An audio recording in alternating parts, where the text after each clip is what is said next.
Welcome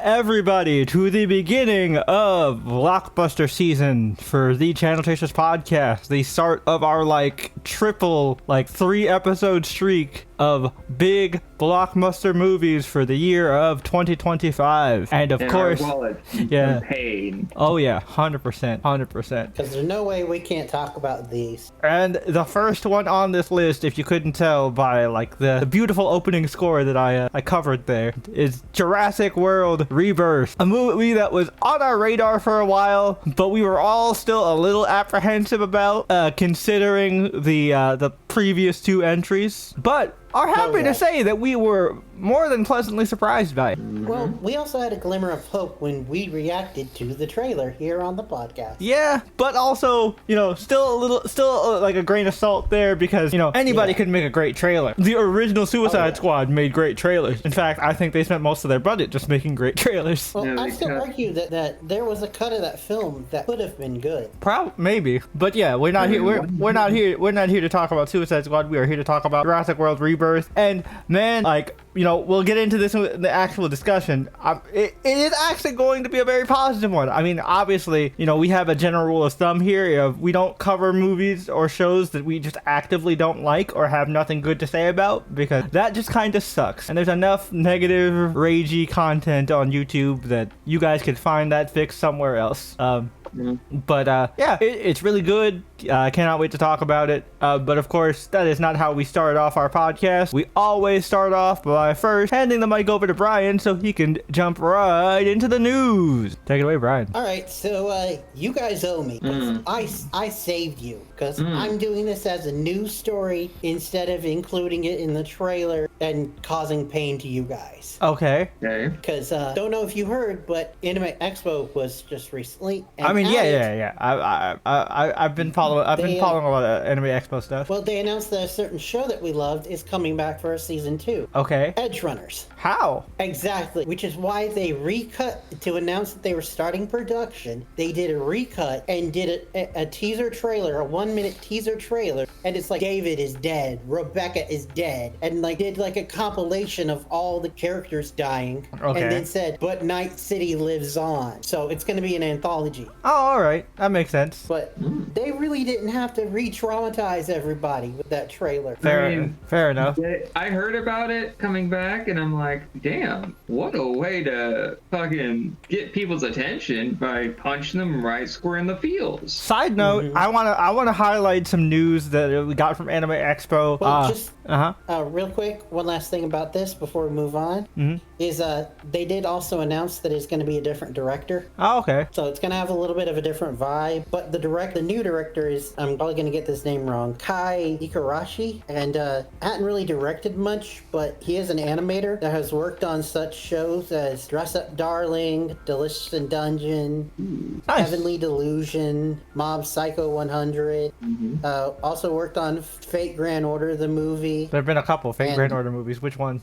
Is it the Camelot films? Is it Divine Realm of the Round Table? Yeah. Okay, so it was the Camelot one. I was like, was it the Solomon one? The Solomon one was good. Camelot was solid, I guess. It was okay. Also, well, he only did the animation for those. Well, yeah. But also worked on a film called Calamity of a Zombie Girl. Don't think I've ever heard of that.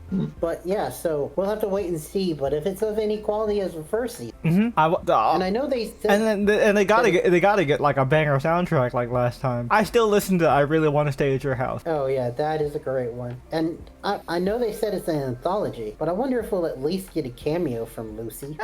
Probably not. She's over on the moon doing whatever. Rebecca was best girl. I will stand firmly on this hill. Fuck you, David, if you happen to be watching this.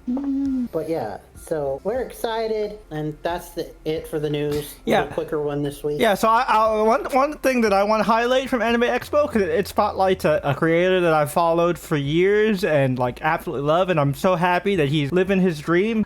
If you've been in the anime community for any extended period of time, you may know and love or hate a channel that goes by the name of The Anime Zone, run by one of the most respected critics in the anime community, Gigak or Garnt.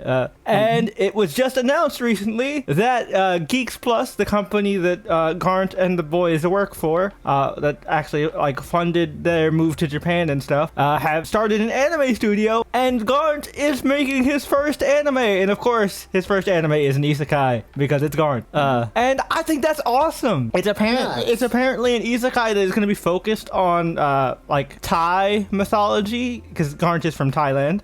Okay. Interesting. So that's going to be very fascinating. It's something that I'm not familiar with, and I love learning about mythologies from other countries. Same here. So like I'm super curious, and the little teaser they put out was really interesting. And again, like I really appreciate that like somebody like Giguk is putting his money where his mouth is. You know, he spent years as an anime critic, and now he's actually making his own shit. I think that's awesome. Mm-hmm. It's kind of like a situation of put your money where your mouth is. Exactly. Yeah. I mean, like the only way this could be bigger is if he got to work on a Fate project. Oh, that would be crazy. Because he's a huge advocate and voice within the Fate community.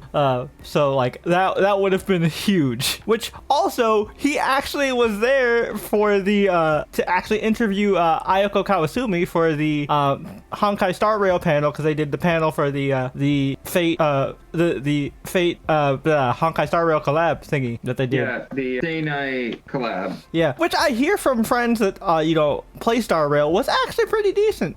Yeah. Although it made everybody be like, man, why can't we have a 3D Fate game? Like I would play it just a regular 3D Fate game, Nice. outside of Samurai Remnant. Which Samurai Remnant is still great, but Also, the Extra series. Which also at Anime Expo, Hollow Ataraxia got confirmed to be finally getting an official translation, so that's cool. Although I don't know what they're gonna do with it, because it's mostly H stuff.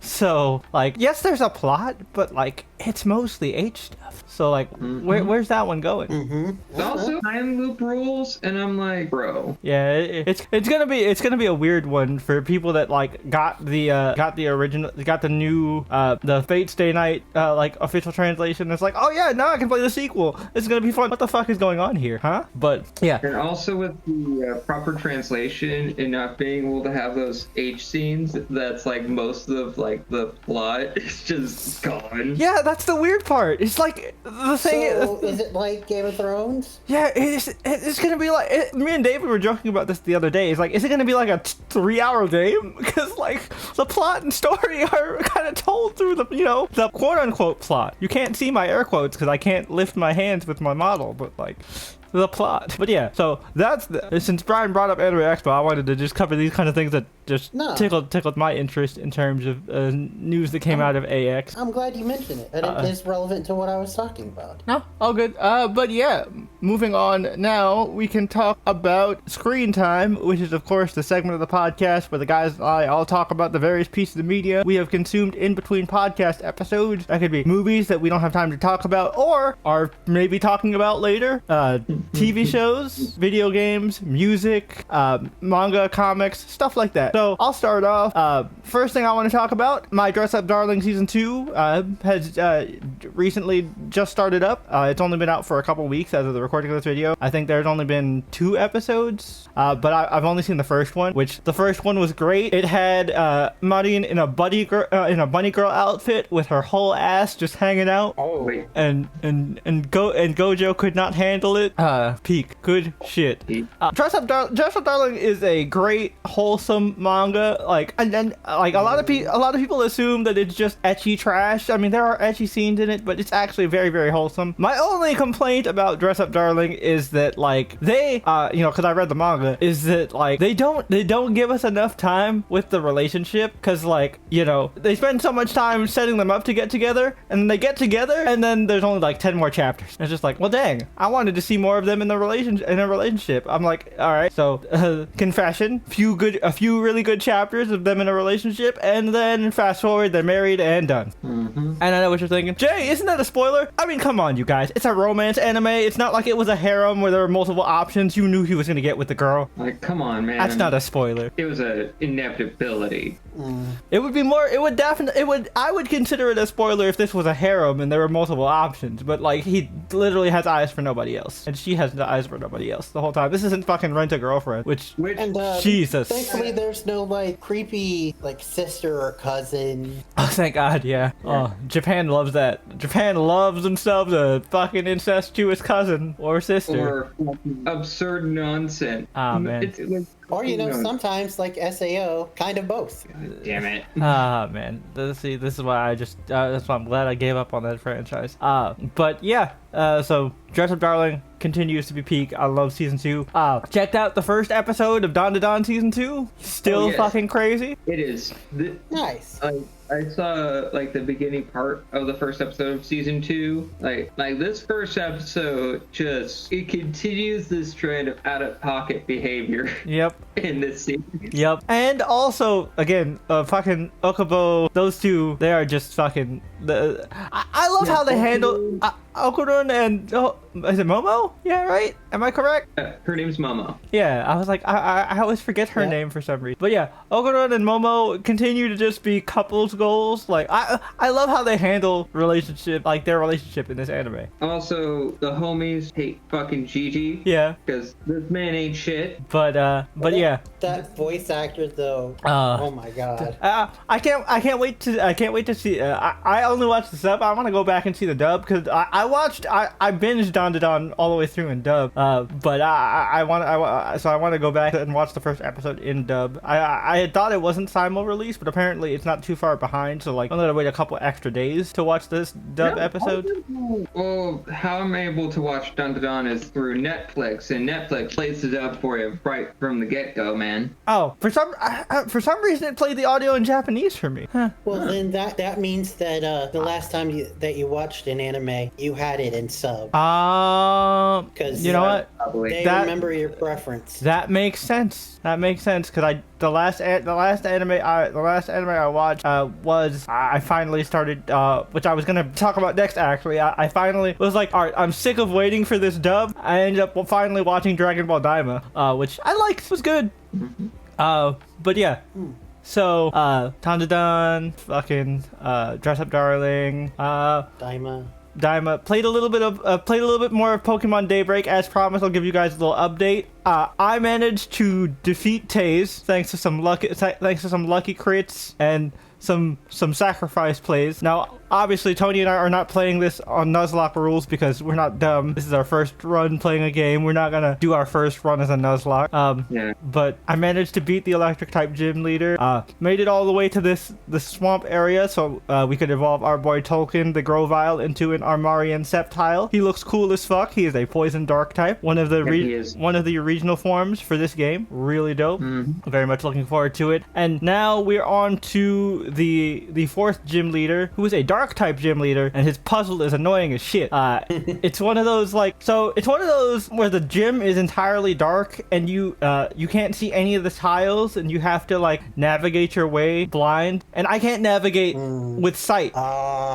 So having me navigate blind is just like expert mode. And I'm just like, Jesus Christ, why? I understand this is a dark type gym, but come on. But we are prepared. I caught a Heracross, so nice. Kukulin the Heracross, who is named after Trash's Heracross from our Pokemon tabletop RPG, which was an absolute beast. Yep, which is why I named him after him. So we have Kukulin the Heracross, and we have our boy Colonel Sanders, the now Blaziken. I forgot to tell Tony this. Colonel Sanders is now a Blaziken. Nice. I figured since you were able to train up our boy Tolkien. Yeah, all of the so to give you guys a team update, all of the starter Pokemon that we have on our team are fully evolved. So Sancho the Swamp,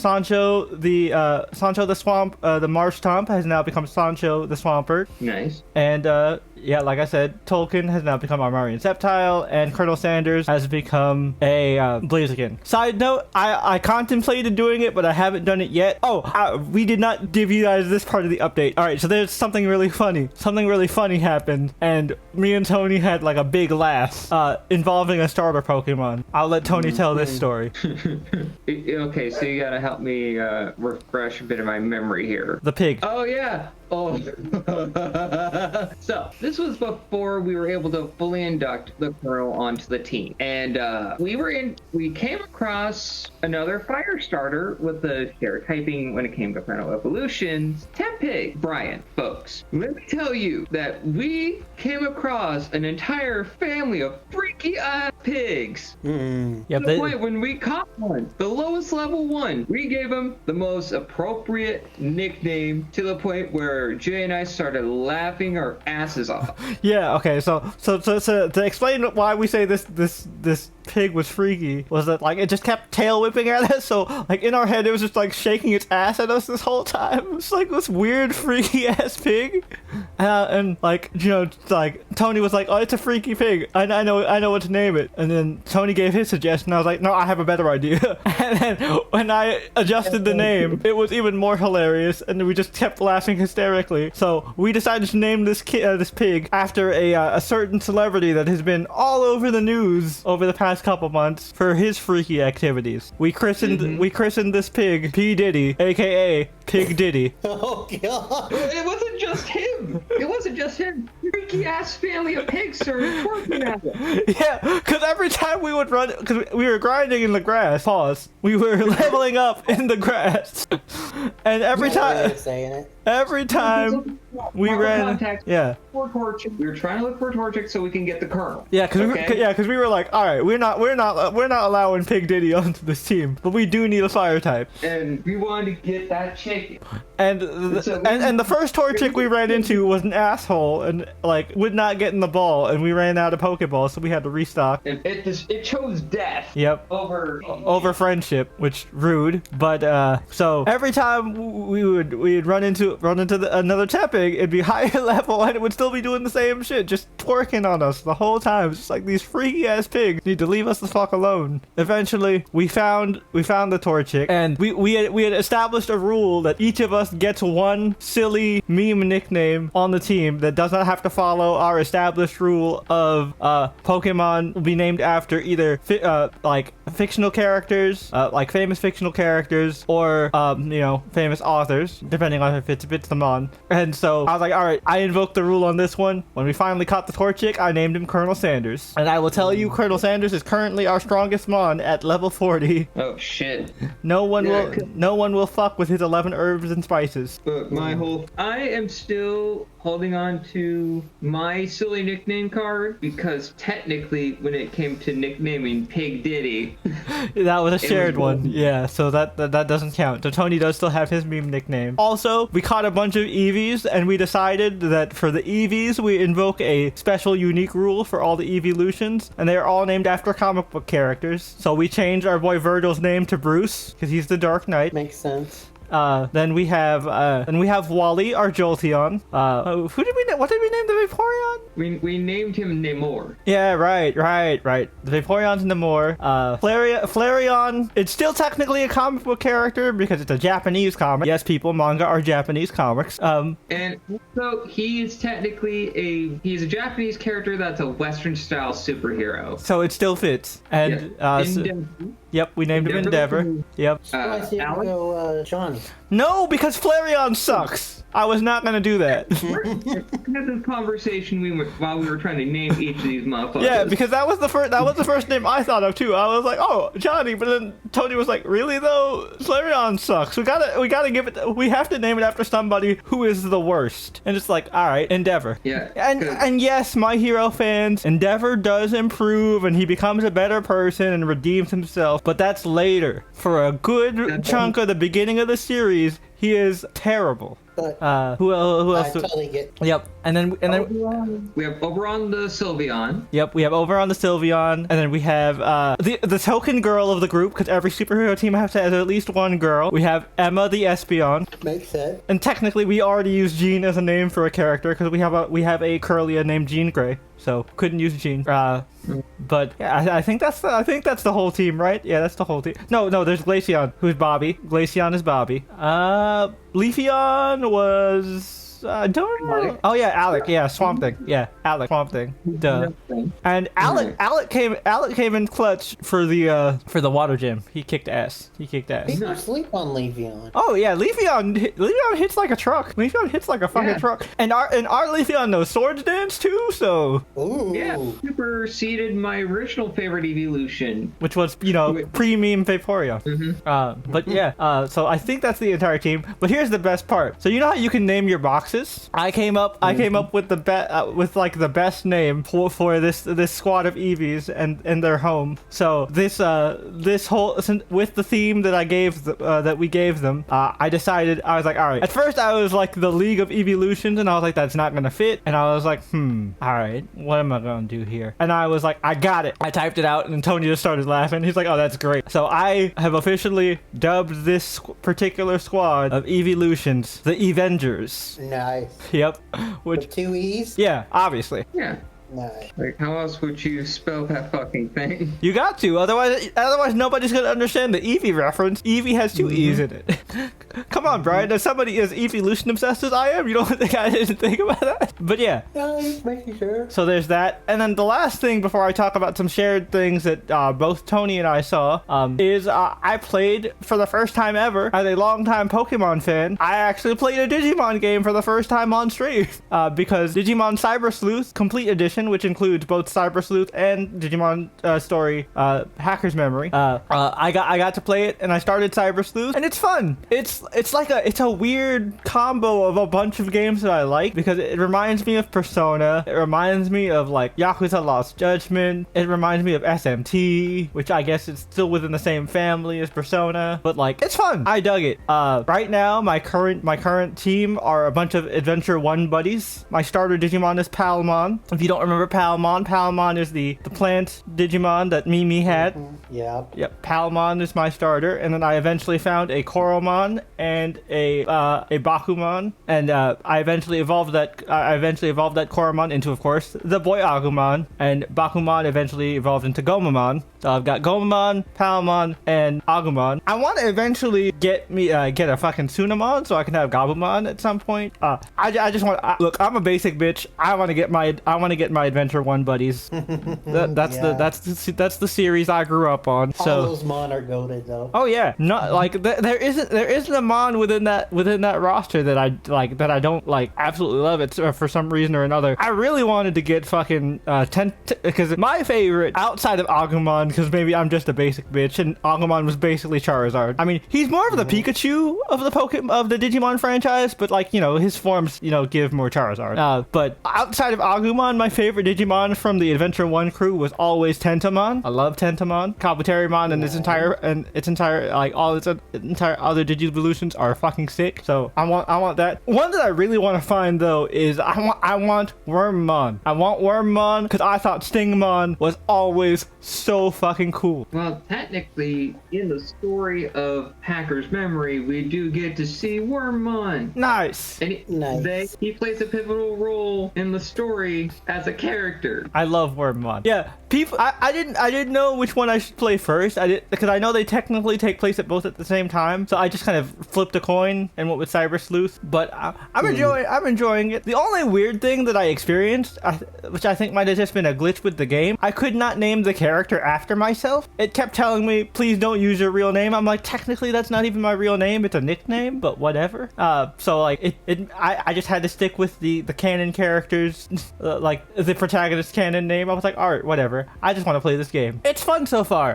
The only thing that I don't like about the game is that I can't control the camera. So like, it's a fixed camera. Yeah, which is annoying in terms of like moving around. I'm like, it's why I always miss stuff, because I can't move the camera to see if there's other shit. Like there was a part where I had to collect avatar data to basically reconstitute my digital body, and I was missing shit mostly because I couldn't turn the camera and see if there was something around the corner. Like I wasn't stuck on it forever, but it was much longer than it would have been if I could actually move this camera. But nice. other than that, I mean, yeah, I hear you. Other than that, the the game overall is pretty cool. I'm probably gonna continue playing it on stream. So if you want to catch me live, you know the drill. All the shit is linked in the description. Twitch.tv/JDGenerate. I'll probably play it on either Sunday or Monday. I haven't decided if it's going to be on Sunday or Monday. I might do Monday for Marvel Rivals because Marvel Monday. I like alliteration. So I'll probably play Digimon Cyber Sleuth on Sunday. Well, by the time you guys are seeing this is way past that, but that's probably going to be my schedule moving forward. So regardless, Cyber pay attention Sleuth to it. Sunday? Oh, I didn't even think about that. Thank you, bro. I'm gonna use that. Man, even subconsciously, I fucking alliterate. Even though Cyber Sleuth it technically starts with a C, but It starts with a C, but it makes the sound. The sound is the important part of the alliteration. Fair. Yeah, so definitely gonna check that out. And do more of that. Hopefully get my Digimon to champion level soon. That's gonna be cool. Especially just having Greymon around. Greymon's always been my guy. Again, yes, I know. Agumon is like is everybody's favorite. He's the basic protagonist Digimon. But come on, you can't expect me not to be a Goggles guy and not have an Agumon. That just feels wrong. Right? I kept making these jokes when like I was having these conversations with the story NPCs, and they're like, "Who are you?" I'm like, "Can you not see the headgear? I'm the protagonist." But yeah, I'm glad I finally get to play a Digimon game because, like, you know, as a longtime Pokemon fan who's loved the various Digimon anime, I'm like, I could never get into the Digimon games because, like, as a kid, the only games they really had were the Digimon World games, and those shits were complicated. Yeah, I think I tried to play one once and gave up. I played the first two, you know, the first one on the PS1 and Digimon World 2 on the PS2, and I could not figure out what the fuck to do with either of them. But yeah, so that's it in terms of the stuff I've done on my own. Now we can talk about the one shared thing Tony and I both have, which will also transition into Tony.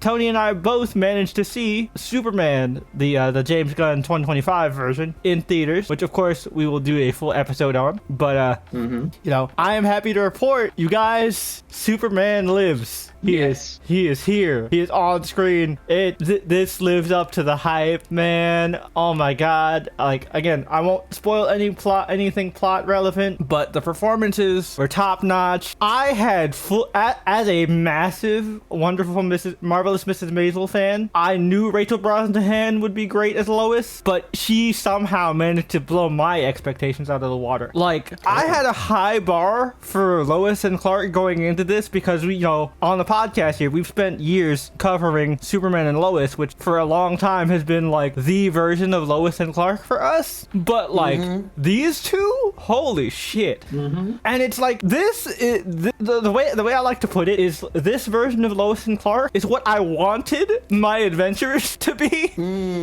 Because, like, you know, they're not significantly younger. Like, Superman has been active for at least 3 to 4 years, so, like, you know, they've been around. They're not like young and super fresh faced, but like they're still relatively early into their career. But this Lois and this Clark are just fucking perfect for each other. Like, nice. And also, I want a Daily Planet show because we don't really get to see much of them in the movie, but the parts that we do, they're great. I want to see more. I want to see more of Perry. I want to see more of Jimmy. I want to see more of Kat, and I want to see more of everybody's favorite dickhead, Steve Lombard. Oh man, he's so good. I really feel like the Daily Planet stuff was just for the comic nerds, but like, so what? Listen, you guys, if you could make a Penguin show, you could totally make a newsroom style TV show for HBO Max about the Daily Planet. Also, it hasn't been since Christopher Reeves that a Superman movie has really like showcased the Daily Planet. Exactly. And also, there's an easy way where you don't have to have Corn Sweat.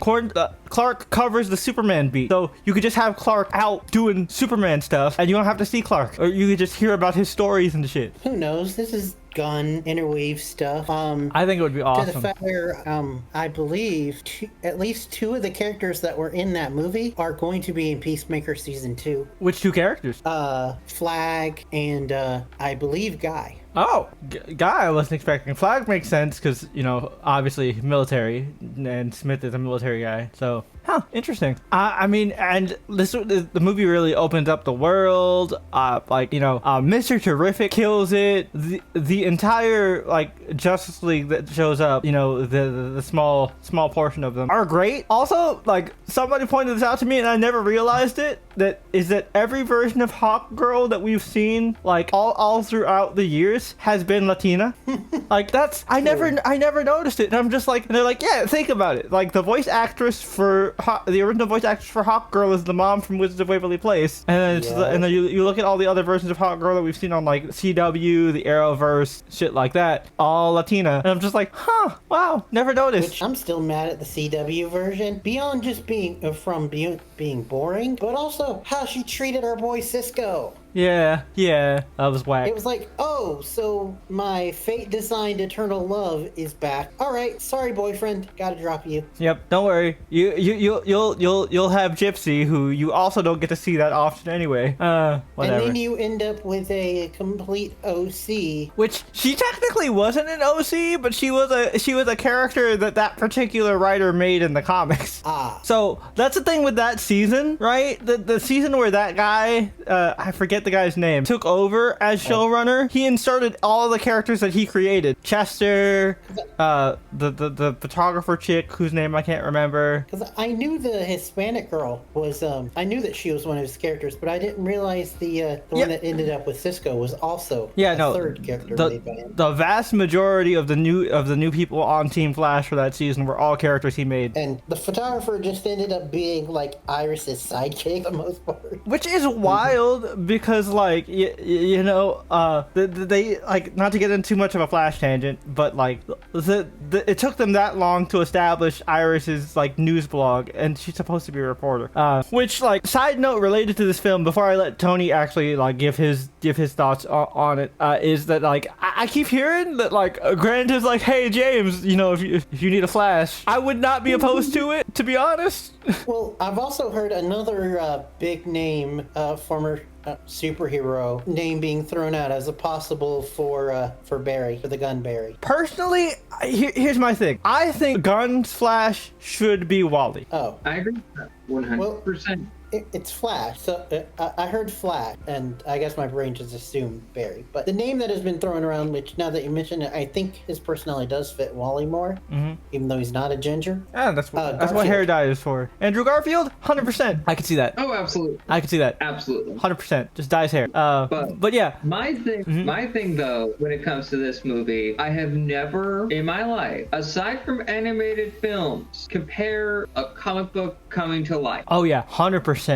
I am with you on that one. From, like, MCU, any live action, any hero, be they from the big two or any independent ones, none of them until this moment to me felt like a comic book come to life. I would kind of argue Watchmen, because Watchmen is a very, very faithful adaptation. Yeah, but I have my own personal more gripe. so the director's cut of Watchmen than the theatrical version of Watchmen. I have my own personal grievances with that film, so I push that out of, like, a comic book coming to life that I actually enjoy 100%. Fair enough. That's kind of my barometer. Fair enough. I just wanted to play devil's advocate because you know you know, I'm not a Snyder bro, but I will stand on. I think Zack Snyder did a good job with that movie. He did. And I will still argue to this day that Sucker Punch got unnecessary hate. I agree with that. It's a fun film, and I like the adaptation just fine. I don't hate it as much as I used to, but I still have my own grievances with how Snyder did, like, its decisions. Like, I have, like, personal, just Tony grievances. Understandable. That I can't, in my own good conscience, put, like, the great adaptation seal of approval, because those are grievances that I cannot, for the life of me, cast aside. All personal preference stuff, I get it. Yeah, but this is a movie that feels like you're reading a Superman comic. You are looking at a story that could be printed off the page any given month. It's really interesting because, like, this is one of the first times where I feel like the person who's making the movie has actually read comic books before. Because like right from when it opens, like the way it opens opens, it feels like you know how when you're reading a comic, there's always the intro recap page? Or it's like a narrator telling you just lore building. Yeah, shit. that's literally how it opens. Like, Yeah. Again, not to give away the film itself, but like to back up Tony's point, it has that comic book feel 100% of the time. And something I want to add here is the best thing that I think Gunn managed to do for Superman as a character that I feel like was Snyder's biggest flaw and Snyder Bros, I know you're gonna hate me. I am one of those people that did not think Man of Steel was a bad movie. I just think it was a bad interpretation of Superman. I thought the movie was alright, but the biggest flaw of Snyder's Superman as opposed to Gunn's Superman is that Snyder's Superman, they were trying too hard to make Superman cool, whereas Gunn's Superman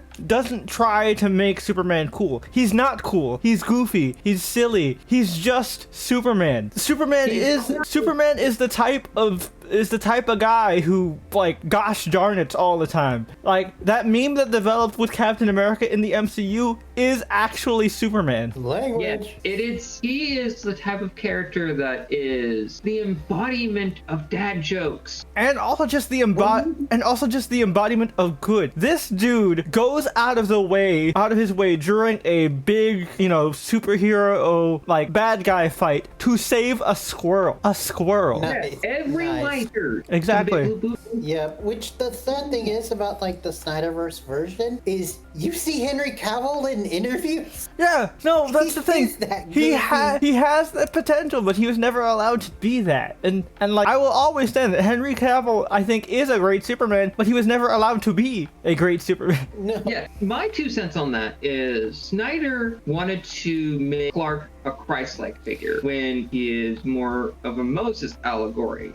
And also the thing that, my bad, Tony, I didn't mean to cut you off there. What I'm getting at is Snyder wanted to tell a grim story with a character that clashed with what Snyder wanted to try to do. And it was his interpretation that was misguided. And thanks to that misguided interpretation led to a group of people. We have an entire generation of people that grew up on Man of Steel that have this misguided perception of what Superman is as a character. Yes. And it's those types of folks that that when they see this particular Superman, they think that he's been altered, changed. No, Superman has always been this goofball, corny guy from small town Kansas. He's a soul of the earth character created by immigrants in the only field that allowed them to actually be themselves and be expressive. And also the thing about Superman is that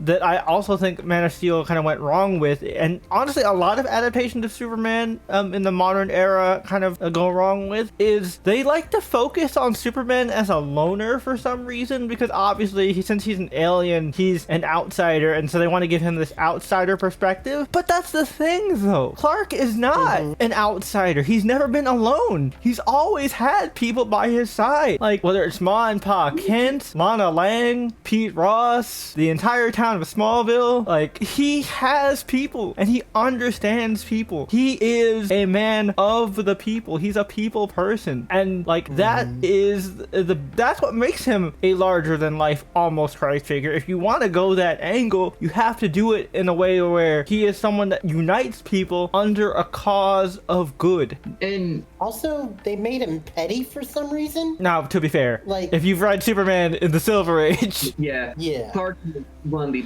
pettiest motherfuckers during the Silver Age. But point that you put the pettiness with the dark and gloomy. Yeah, it's really off. Paints a negative picture. But since we will be talking about this more with a special guest that we were initially going to have for the podcast for this episode, but scheduling is a bit of a bitch sometimes. But we will get more into that next time when we actually have more freedom to do so. But what I can say that overall, everyone, the cast that they had for this film was played to perfection. All the characters. Yeah, not a single weak performance, and nobody overstayed their welcome. Like, so good. Nice. Yeah, and to kind of continue on that front, before I went to see the film, because Jay and I saw it on opening day, not at the exact same, just opening day, but not like at the midnight premiere. No. Yeah. We didn't. Yeah, neither of us went Thursday. We went Friday afternoon in our respective time zones. Mm-hmm. But before that, I decided, you know what, I'm in a Superman mood, pulled up HBO Max, and decided to check out an adaptation of one of my favorite Elseworld stories, that being the adaptation of Superman Red Sun. Now, the only other adaptation that I saw was the motion comic of Red Sun,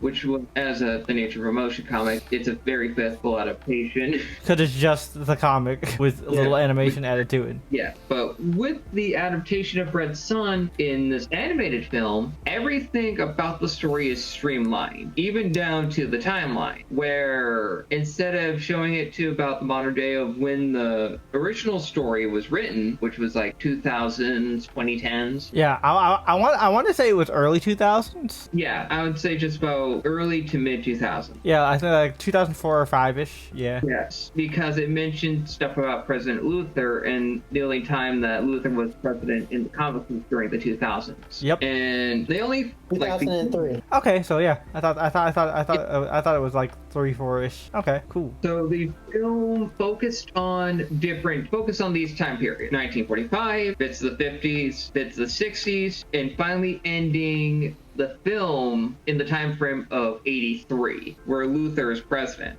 Everything in the comic played straight, but only up to 83, where they kind of condensed the storyline. And they kind of added things that made me scratch my head a little. For sure. I kind of hand-waved it. Like, there was an off-color joke that I'm kind of like, yeah, that kind of sounds right for a Mark Millar story, where it's when we're introduced to the Diana of this Earth. Yep, I know exactly what you're talking about. She and Clark are just talking, and she was just like flirting a bit with him, and he was like, oh, I'm sorry, I don't want to come off as rude, because you're flirting with me in such a way that you want something more than that. She's like, I'm from an island full of women. I want you to put 2 and 2 together. And that made me kind of think, was it necessary to add to this Diana? And I'm like, Diana always came off as more actual character anyway, to me at least. So I didn't care. In the grand scheme of things, I was like, plus that was that was dialogue actually lifted from the comic. Yeah, and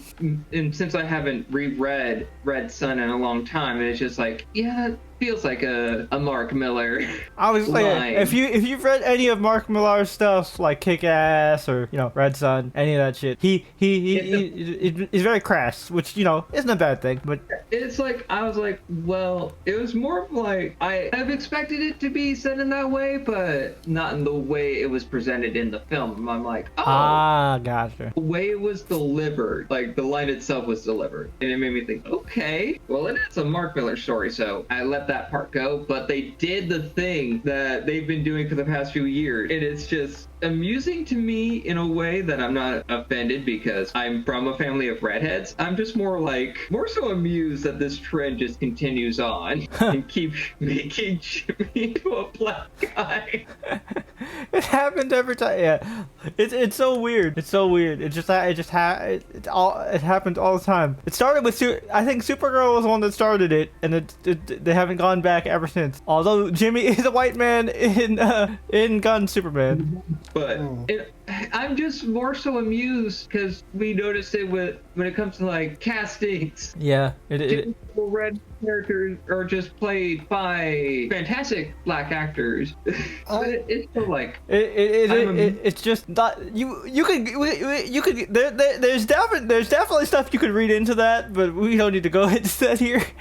But yeah, but I will say that I did Google it because I was curious. This whole cast is interesting. Oh yeah, it's a very well cast movie. But it's different. Like Lucius Malfoy as Superman. Mm-hmm. Yeah. Yep. Yeah, it's actually a very good good and Yeah, just for the I thought Jason Isaacs was great. And Yeah, it's a- Dietrich Bader as That was the one that threw Tony through a loop. Yeah, I was like, huh.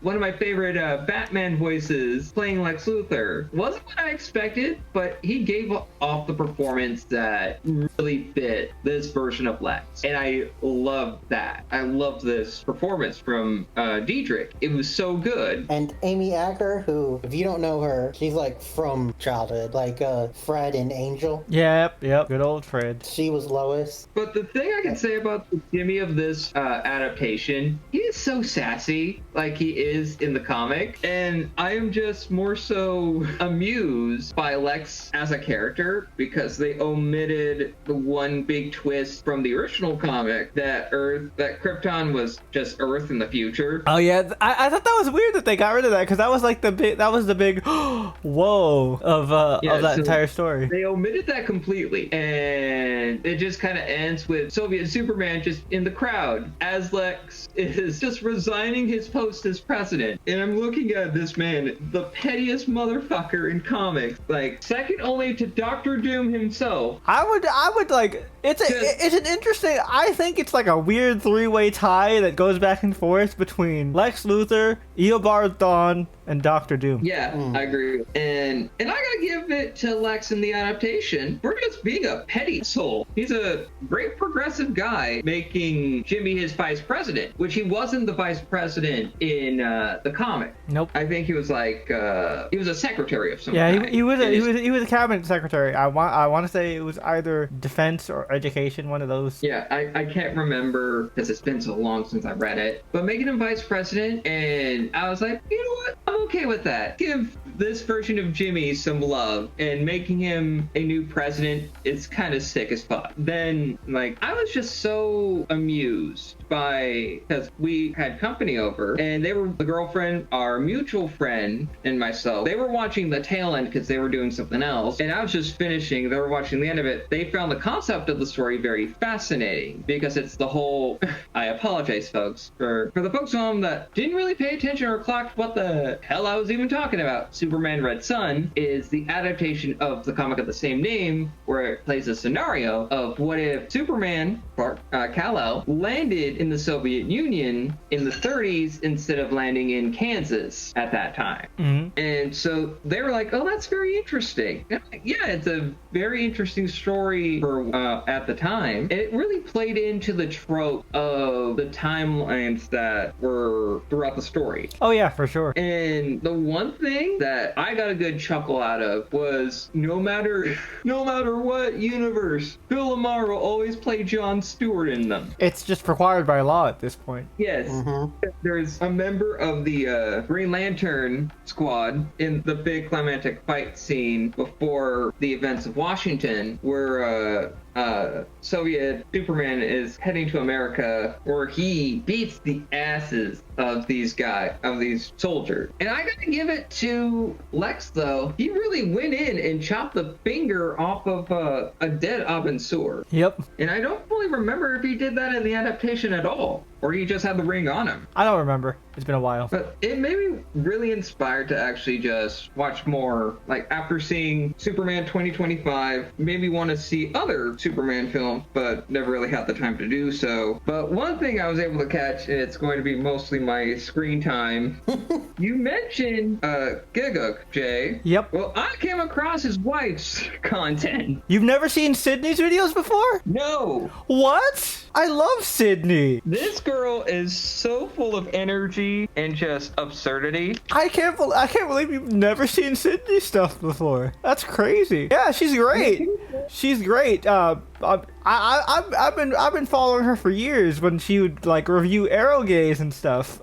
Now she does more like J-vlog content with a more Arrow centric kind of focus. Yeah, one of the things that she talked about is Succubus bar with a friend of hers. Yep, I've seen that one. Which, by the way, that friend, I believe it was Demon Dice, aka Calliope. Yeah, if I remember correctly, because I remember seeing that. I remember seing that vlog. Yeah. I knew she sounded familiar. I was gonna say, the voice is definitely distinct. I knew it. Fucking knew it. But the one thing that I just want to bring up is that looking into her content, the one thing I want to point out specifically is she talked about this one manga, and Jesus Christ, the mess, the absolute mess of this shit. So, to streamline it, bro is this unemotional motherfucker. Okay. Like, he's this first-year college student from Hokkaido, dating the most ride-or-die girl ever, but since she couldn't go with him to Tokyo, which was where he was going to school for, he goes by himself, starts living life in Tokyo. You know what this man does? You know what this fucker does? What does he do? As soon as he gets into this apartment, cheats on the girlfriend with his neighbor, his married neighbor. Damn. All right. Spicy. And then it continues on. He has this affair for a year, and he just so unemotional, just is an asshole. But Sid was like, why the fuck are these women so attracted to this man? Because he's just a blank slate of a character. He's gotta have a huge dick. That's it. It's gotta be it. The only thing that he has is that he's pretty. That's it. This man is pretty. It's so damn dumb. And it made me mad. Hey man, and when the girlfriend... a lot of people can forgive a lot of stuff if you're pretty enough. Yeah. Or if so you're true. funny enough. Because sometimes you're not blessed to be pretty, so you gotta be funny instead. Also true. And the craziest thing is that he had an accident, and his ride-or-die girlfriend goes to the hospital to see him, where at some point she finds out about the affair, and she's like, okay, you told me about this. I don't like the fact that you cheated on me. I'm hurt by that, and I want you to take my virginity. And as soon as he feels like, oh, I can really love this girl, she's like, okay, bye, deuces. Nice. Nice. No. And the best part, the woman he was cheating on his girlfriend with, her got involved. Okay. And What does the husband do now? Did he wanted compensation for what he did. Okay. So he's like, you know what? I want you to give me a whole bunch of money because you fucked my wife and I saw you do it. Oh, so it's like he pulls a Hamilton with Ryan Reynolds' husband. Oh, that's funny. Mm-hmm. That's funny. And the most fucked up part is that after the affair was done, the wife and husband, they reconciled, they had a kid. And then there's this big time skip where he's actually like a professional, the college kid's a professional, he's 38, living life. He meets this young waitress who starts flirting with him mad hard. And he's like, oh, maybe I can finally learn to love again. Nope, turns out. It's that couple's kid all grown up? Mm-hmm. I thought so. I saw that coming. And is this going where I think it's going? He starts dating her. He was under the impression that she was of age. She is not. Oh. And it just ends at that point. She just stopped at the point she was reading. She's like, oh my god, this is so much mess. I hate it. It belongs in hell. Fair. Which, honestly, given what you're saying with the vibe of the show... No, it was just a manga. Just a manga. I would not be surprised if eventually another plot twist turns out he's actually the father. Yeah, right? That's what I was just about to I say. mean, that's what one YouTube comment. That's what I was just about to say, Brian. Because once you said that the couple reconciled, but I was like, them and Homeboy were fucking for a while. Usually how these stories go, because I guarantee you, she probably just approached him to try and get to know her dad, but instead she got a daddy. Oh, no, they boned, dude. They boned. Oh, so she probably doesn't know. Yep. But it might be one of those things where it's like... Yep. It's Japan. When you find out that people that had like the same donor end up boning because they just have this like pull to each other that they can't explain. Can't put into words. I've seen a lot of Reddit stories about shit like that. But yeah, that's usually shit like that's crazy. Oh man, that actually sounds like the kind of trash I would check out. Like that's some domestic girlfriend level shit, which is funny because domestic girlfriend is one of Garn's favorite guilty pleasure trash stories. Oh, and speaking of that level of trash story, she had to be pulled out of a self-imposed rule of hers when it came to the big chapter of fucking Rent a Girlfriend. Oh, that chapter? Yeah. She was like, you guys pulled me out of blissful ignorance because I wanted to read that shit until it ended. Because she couldn't take the whole will they won't they bullshit between Chizuru and fucking Kazuya. I will say, Rent a Girlfriend is not bad because of all the things that the community says about it. Rent a Girlfriend is bad because they won't just let them get together, and they just keep repeating. It's like the Sisyphus of romance anime. Like, they get so close, and then somebody on their end, it's either Chizuru or Kazuya, so it's not just Kazuya all the time, although it's mostly Kazuya, fucks it up, and they just start over again, and it's just like, alright, get to fucking together. I would be yelling at Jake and Amy if Jake and Amy did the same shit in Brooklyn Nine-Nine, which is why I honestly gave up on Rent a Girlfriend a long time ago. Which, you know, the show is still going, by the way. The manga just ended, but the show is still going. But side note, at work, I made a Sisyphus reference and nobody understood it. I mean, you know, unless you know Greek mythology, you wouldn't really. Or you played Hades. Or you played the Sisyphus game. Oh yeah, I forgot. Oh yeah. Is it literally a game where you roll a boulder up a hill? Yeah, you have a lot of challenges to avoid as you're rolling it up a hill. But yeah, it's in the similar vein of like getting over it. It's one of those rage games. It's one of those rage games. Yeah. Oh my god. To the point where you play for like, I think it's like 2 hours of gameplay, and you reach the top, and they say, "Congratulations, you finished the tutorial." Oh no. No, absolutely not. I would uninstall immediately. Fuck that. I would yeet myself out of existence if I had to deal with that shit. But was that your last thing on your screen time, Tony? We good to go to Brian now? Yeah, I think we're good to go. All right. Now. So Brian, anything you would like to highlight? Well, not as much, but I did a few things, like continuing to watch Sort of Stupid and their like reaction of Game of Thrones. Game of Thrones. Nice. Almost at the Red Wedding. Nice. Haven't gotten there yet. They can tell that something's gonna happen with Rob, but I don't think they're prepared for how that is. Nobody knows. Like no, like man. It was so fun in college. Just being like, because again, like I said, we used to do like watch parties for the episode when they would come out, and like there would be like one side of the room that were book readers, and the other side that were show people, and the book readers were over here just rubbing our hands together like birds, man. Like, here it comes, just looking at the book, looking at the show people, like, all right, let's see, there it is. But yeah, they're currently at the point where Jamie gets free, but then decides to turn back because fuck, all these people are gonna die because I made that lie about the sapphire mines. And it seems like this is the start of Jamie's redemption. Which, to be fair, it was. No, I'm laughing. I'm laughing because, like, yeah, it was so great, and then they just said, "Nah, fuck that," at the very end. Nah, he's gonna die to simpage. He turns out he really does believe in the end. Incest is wincest. Yeah, but yeah, it's interesting to see like all their stuff, because this is also at the end of season 3 is where they start like really going into the mysticism. Like you find out about the Brotherhood and the guy who literally can't die. Oh, Beric Dondarrion? Yeah, and all that stuff. And Jon Snow is in with the wild people now. He's where the wildlings are. Yeah.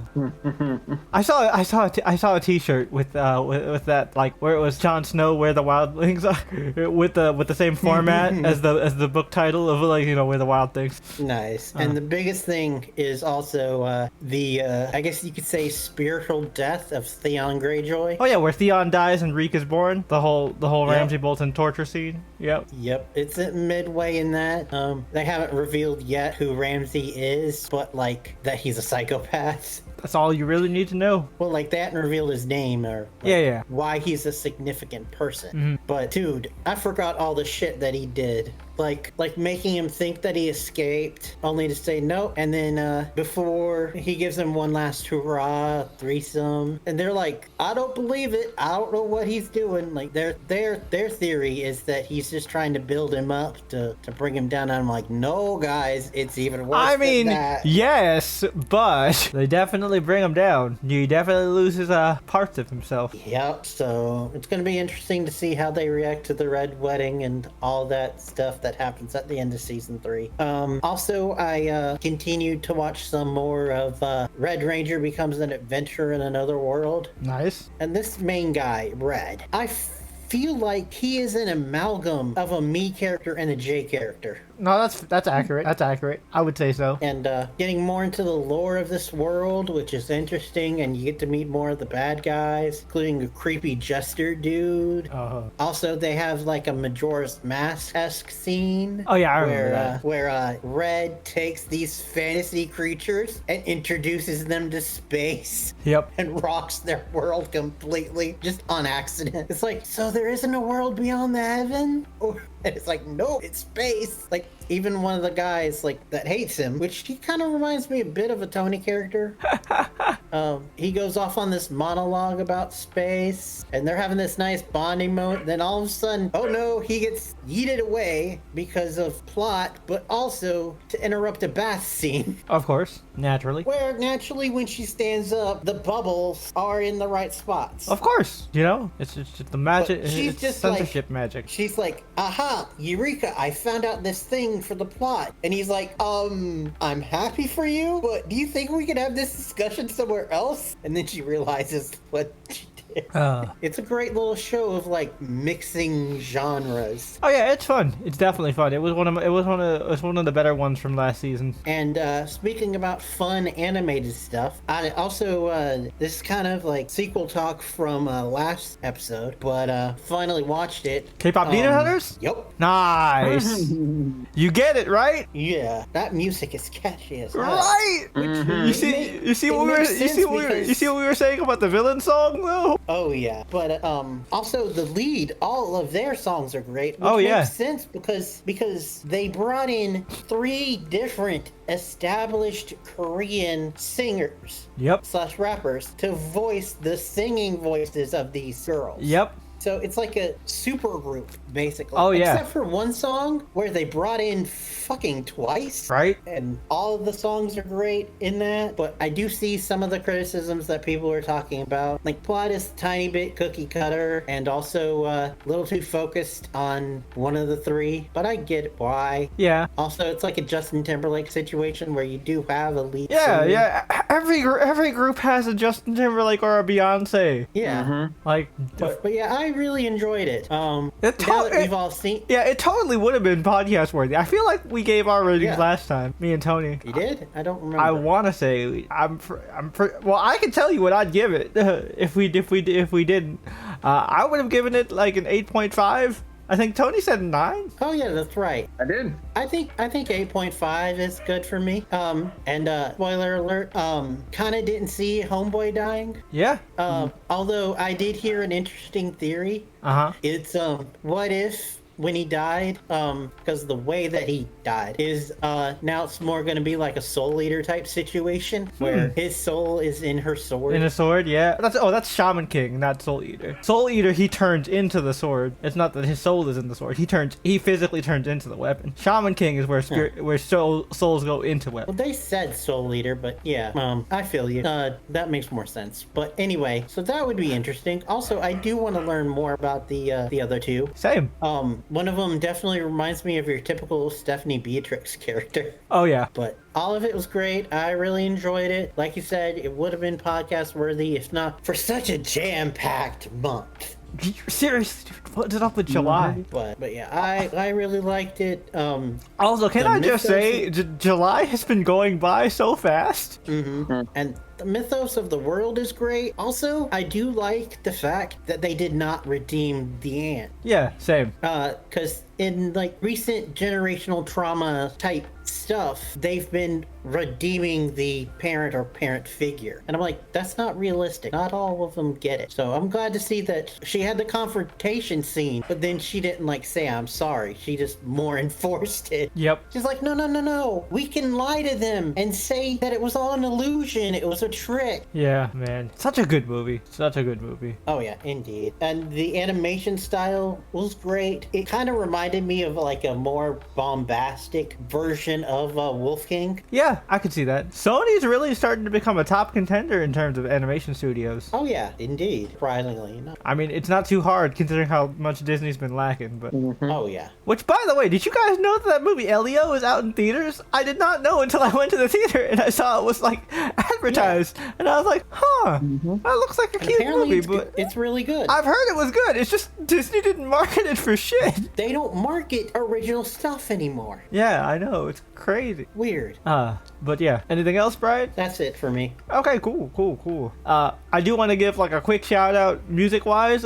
This will definitely date the episode, if not me actually just saying that July went by fast, because you guys will be here. It's probably seeing this in like August by the time you guys see it or hear it. But the Clips just put out their their recently highly anticipated album, Let God Sort 'Em Out, which, you know, being a VA native myself, you know, Pusha T, Malice, and Pharrell are all hometown heroes, and this album was great. This is definitely in terms of like rap hip hop albums in my top 10 for this year, so for sure. Although it's again not that hard considering there haven't been that many genuinely really good hip hop albums, but that's not to discredit their work. I thought it was awesome. The Kendrick verse that was you know, the reason they got taken off their label, because UMG was, you know, in the middle of the whole thing with Drake, and they're like, hey, we don't want this going on while we're dealing with this litigation, so take that shit off. And they were like, no. So they ended up leaving the label, going to Rock Nation. The Kendrick verse was fire. All the features were really good. It was actually pretty light on features. They only had Kendrick, they had Nas, and they had one of my favorite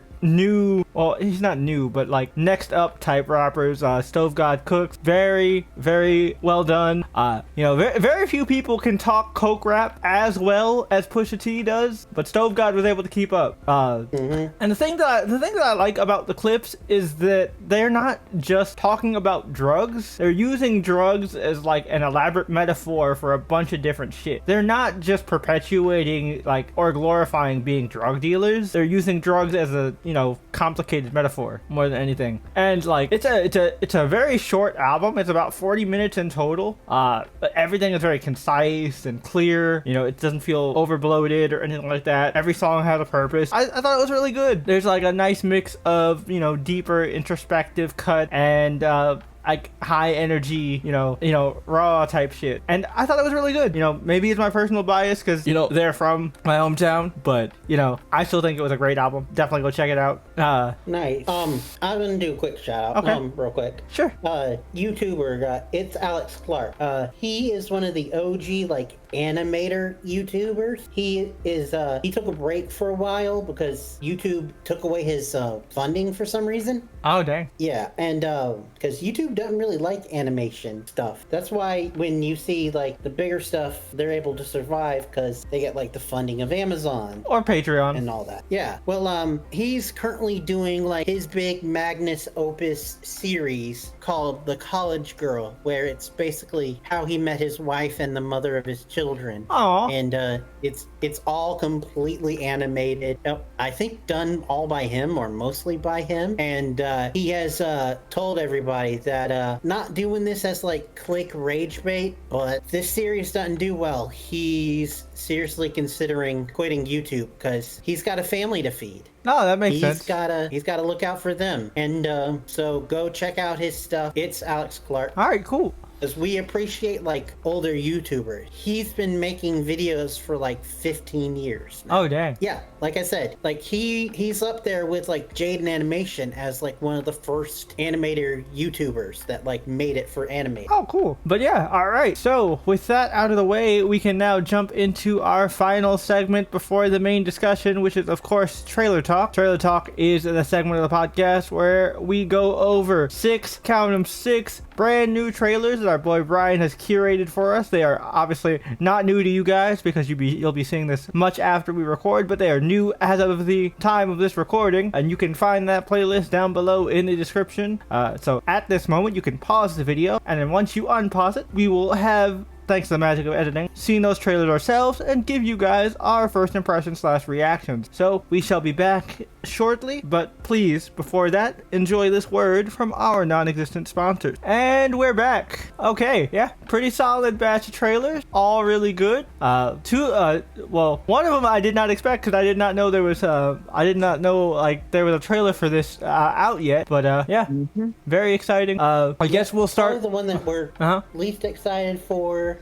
My Oxford year. Yep. Sophia Carson is gorgeous as always. This movie looks cute, but like it's kind of too by the numbers. Like yes, sleeping with the hot professor who has daddy issues and is a darker past. You don't want to be with me. I'm kind of a little bit of Edward Cullen. But I'm also too much of a fuckboy. You Yeah, don't want to be associated with fuckboy. You know what? That's fair. Yeah, that's fair. But it's also apparently based on the book of the same name. Interesting. Oh boy. But the only thing of note of that is it kind of threw us for a loop when she said that she went over to Oxford because it has all the history that America doesn't. It's just like, what, girl? And it's not like she was from like some like she's not from the sticks. She's from New York City, one of the most historic cities in America. But might watch it, but definitely not going to cover it. Now the second trailer, this is it's called Together. This is a byproduct of me not watching the trailers before putting them on there. It was more of a teaser, but this film I've been following because it hit the indie circuit and was like did really well there and was bought up immediately. It stars Dave Franco and Alison Brie, who I think at one point were a couple. Yeah, I was just saying, weren't they together before? Like, but here's the premise of the movie. We don't know why, or at least it hasn't been revealed why. But over the course of the movie, these two, first of all, start feeling a pull towards each other, but then it becomes a literal pull, and they can't like separate from each other, like making out and all that. Yeah. Well, then they start to physically fuse. Ew. Like they have like a fusion dance? No, like body horror slowly merging into each other. Yeah. Oh god. Oh god. Is this a Cronenberg film? That sounds very Cronenberg. That sounds very Cronenberg-y. Because like the image in my head is very Cronenberg-esque. Yeah, it also feels like slimy. Yeah. Gross, yeah, like kind of like blobby. Yeah. So horny. Oh yeah, for sure. Yeah. But no, it's directed by a indie director named Michael Shank. Good on him. He hadn't done anything that you would know. He did do, interestingly enough, a movie called The Wizard of Oz, but Oz is spelled A-U-S. It was a miniseries. Is it set in Australia? Yep. That makes sense. You know what? That makes sense. But yeah, this is more of an indie director. This is his first like directorial full-length debut. Like feature-length film debut. Cool. But, okay, and going with a body horror about relationships, that's interesting. That's definitely. I kind of like the idea, but that's a very unique concept, and it definitely sounds terrifying. And the images that we saw, they kind of jumped at us. Yep. And I don't get freaked out easily when it comes to horror film, but this teaser that we saw freaked me out. I'm like, oh god. Oh yeah, I also felt uncomfortable, which I mean is a good feeling to have with a horror movie. Oh yeah, absolutely. Indeed, and you can tell just from how I described the plot that it's going to be a double meaning of like a toxic relationship of being together too much. Yep. Yeah. All that. And with that description, the images that we saw make a lot of sense. Yeah. Bring it all home, and I think that's cool. Oh yeah. Interesting. Yeah, it was definitely very clever execution. It wasn't like surface level. You actually had to think about it. Like we didn't get it until you explained it. But yeah. But I will say that one that didn't need to think about, Red Sonja. Tony had to think about it a little bit. Yeah. I was just Tony just thought this was just random action lady on some Xenotype stuff, and I'm like, oh, I guess I didn't show the title. no.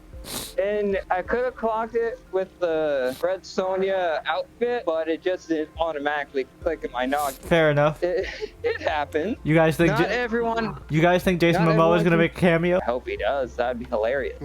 I still hold that Conan movie was not that bad. No. I thought it was okay. It wasn't as good as the Arnie one, but like it's still pretty good. But to be fair, most people just equate Momoa's version with Arnie's. I mean, he really think that they're going to choose the new shit over the classic Arnie? Fair. Come on, man. And that was Prime Arnie. Like, it wasn't just, like, falling off towards the end of his career Expendables Arnie. Yeah.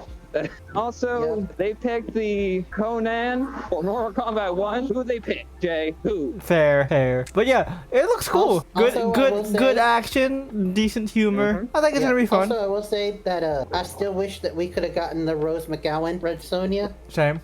Yeah. But this one looks fun. I'll say that. Also, I hope they don't. Robert I hope they Sheehan don't as do the the thing. villain? Yeah, he does look cool. I hope they don't do the thing that Marvel does. I hope she does actually wear the bikini armor for most of it. Like, yes, it's impractical and just for fan service, but it's kind of iconic to the character. well, from the trailer we saw that at least she wears it in the Yeah, in the Coliseum. fight. That's what I'm saying. At least give us a time where she wears it. Like, and don't just have her shit on the costume. Yeah.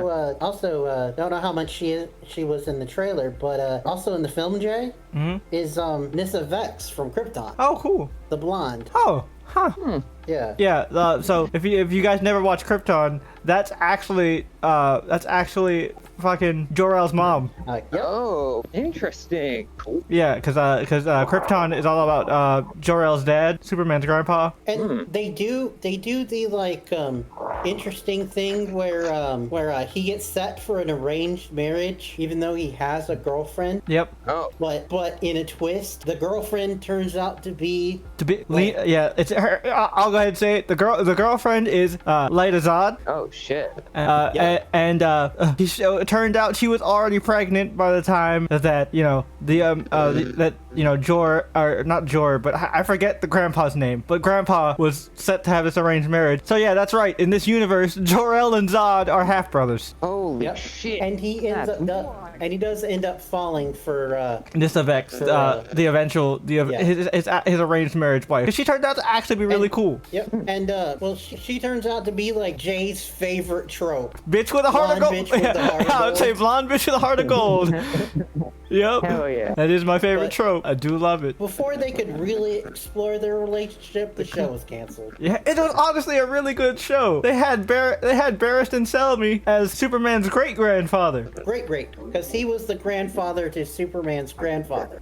Oh yeah, you're right. I'm always bad at counting greats. But So yeah, just- so he was in that show and he did great. Everybody did great. Adam Strange was a part of it. Yeah, he was like a main character, and like the whole plot was that Adam went back in time to try and save Superman.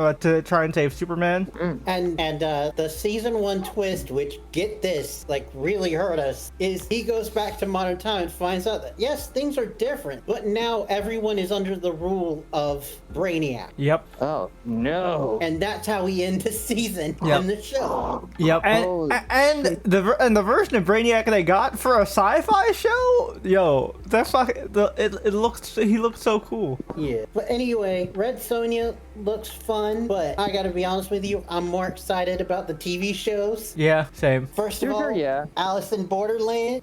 Yeah, Alice in Borderlands is a show that Brian and I like really enjoyed. We covered it, I believe, for the podcast, right? At least some version of it. I don't know if we covered the whole thing, but I know we covered. No, we did cover the whole thing because we just did like one of those like talk about the whole thing in one episode instead of like. Yeah, we did 2 seasons in one. Yeah. I just can't remember if it's recorded or not. No, I don't think so. This was before Twitch. Cause this was back when I had Elizabeth upload the episode. I'm pretty sure this is one of those. Okay, so if it is there, you guys can go back and listen to it. I just don't remember But, what exact episode it is, but it's definitely there. Long story short, we really enjoyed it. Oh yeah.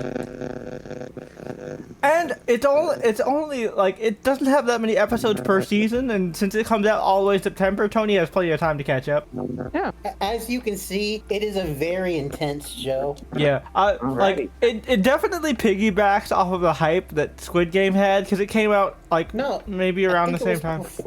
I think this was before Squid. No, it was around the same time. It was around the same time. It was definitely around the same time because I remember talking about this and using Squid Game as a comparison to people who like hadn't watched anime, and I was like, usually if you watch anime, I can just say Death Game and you understand. But you know. Yeah, when we were talking about season 2. Yeah, that's what I'm saying. But I just googled it. Alice in Borderland came out in 2020. Squid Game came out in 2021.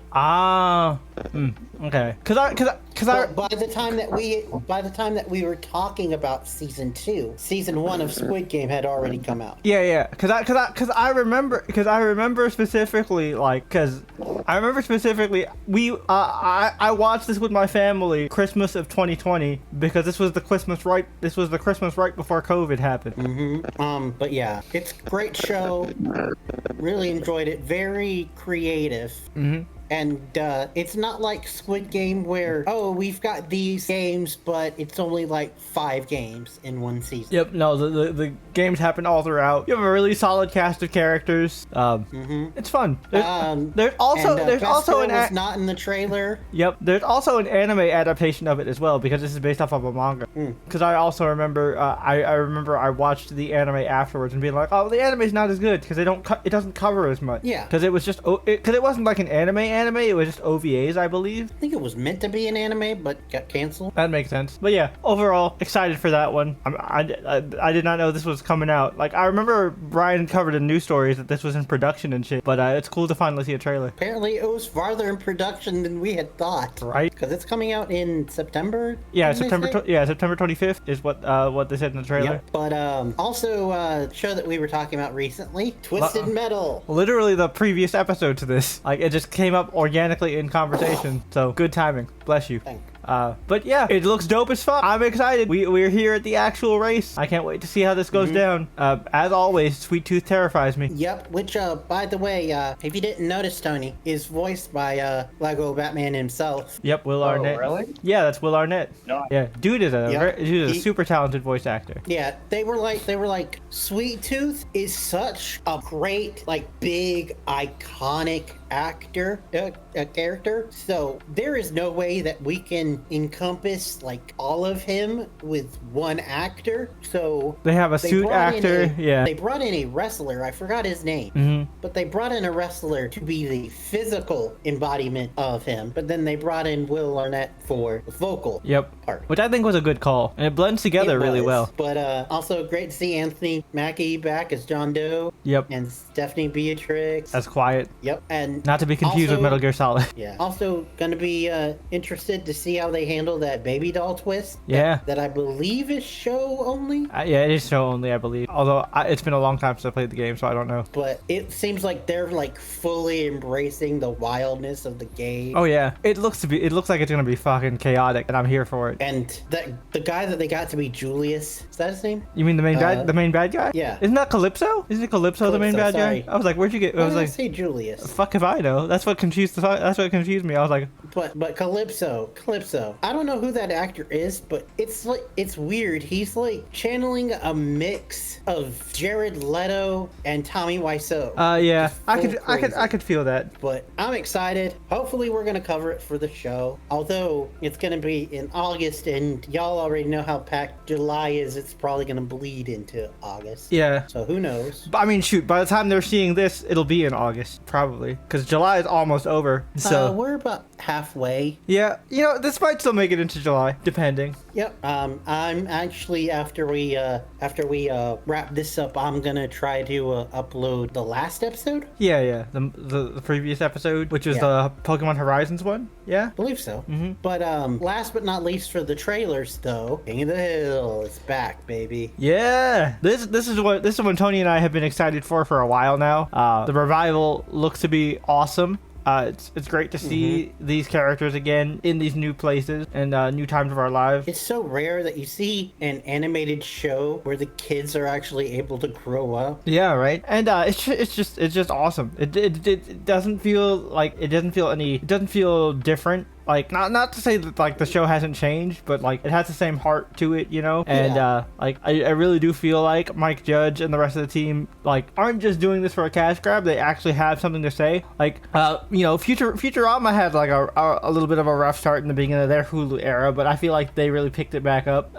Oh yeah. But I think King of the Hill like will have an easier time transitioning. Yeah, although with the current climate, I have a feeling that some people are not going to like it. Well, yeah, those people don't like a lot of things, Brian. And don't realize like some of the subtleties of the original. Well, media literacy is damn near dead, so that's not surprising. But we're all excited for it. Oh yeah, for sure. I don't know if it's going to be show worthy. Also, it's coming out where we're going to be in a recording hiatus. Yeah, I'm pretty, yeah, because like I'll be out of town when it comes out, and by the time I come back, we'll probably have like other stuff in the schedule. So But time will tell. I mean, I'm definitely going to talk about this in screen time for sure, because I'm going to watch this, because I'm a big King of the Hill fan. It's at the very least going to be a shared screen time. Yeah, and it'll be included in the year-end wrap-up for sure, because I definitely foresee this being in the in like a top contender in terms of favorite Which shows. I will just say, as like a transition into our main topic, this year-end wrap-up is going to be crazy. Oh yeah. Oh, absolutely. Considering what we have coming for the show and what we are talking about today. Yep, and what we are talking about today is, of course, Jurassic World Rebirth. The, like, oddly enough, it's the third movie, but also a soft reboot of the Jurassic Park, or Jurassic World, technically, franchise, because I consider Jurassic Park and Jurassic World two separate things, even though they're technically Jurassic World is a sequel series to Jurassic Park, but you know what it is. Yeah, I feel you. Starring Scarlett Johansson and like a wide variety of other huge stars. Yep. But Including Mahershala Ali. yep, Mahershala Ali.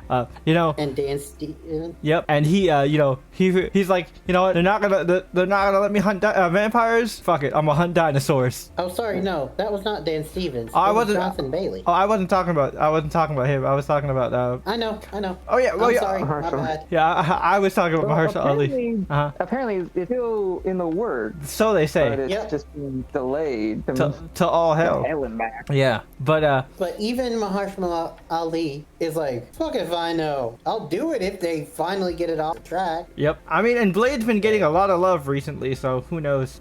I mean, he's going to be coming in 3.5 in Marvel Rifles. Yeah, so- which is super exciting.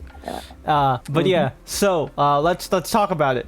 Ironically enough, I think this is honestly going to be the shorter section of everything, because like this movie is great. Don't get it twisted. But like there isn't too much to discuss. But I honestly see that as a good thing, because this feels a major problem I have with the Jurassic World series overall. Me personally, I don't know about the other guys, but I feel like the Jurassic World series was overcomplicated. They tried to do way too much, whereas this, it stuck to small scale, very kind of self-contained, you know, along the same vein of the original Jurassic Park series. And I think Okay, I think have that the served to an perfect analogy advantage. for you. Uh-huh. I actually have the perfect analogy for you, Jay. Okay. The first three Jurassic World did a what not to do when putting together a shared universe. Weren't there only or two? continued Was continuity. there a third one? I didn't know. I thought there were Yeah. only two. The first Jurassic World, Uh-huh.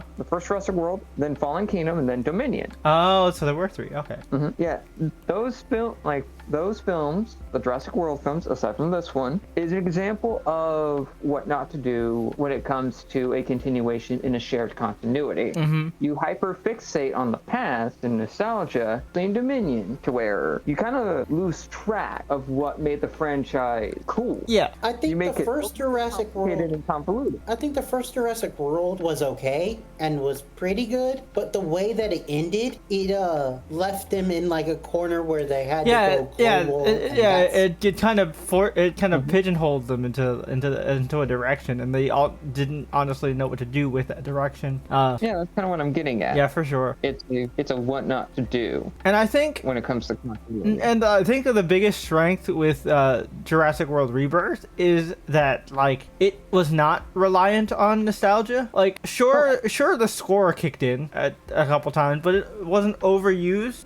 And there weren't a ton of homages to classic moments from Jurassic Park. Like the ones that were done, I thought were good, but they didn't like overshadow anything that was going on in the main movie. And it Like, wasn't even, they added things not only from like the actual films, but also from the book too. Oh, okay. Yeah, because one scene that concerns a certain favorite family of ours in this movie is a scene lifted directly from the first Jurassic Park book. Yep, I actually saw a video that talked about that. And I have my girlfriend to thank for that little nugget of information. But yeah, the other thing about this book, or I said book, this movie that I think was very enjoyable is that like I actually gave a fuck about the human characters. Oh yeah. Like it's kind of like your King Kong Godzilla problem, where like we're really here for the dinosaurs. So like most directors in these types of movies focus on like the main attraction, and the human characters are kind of left flat and hollow. But these characters I definitely cared about. Like sure, some of them were like one note, but like it's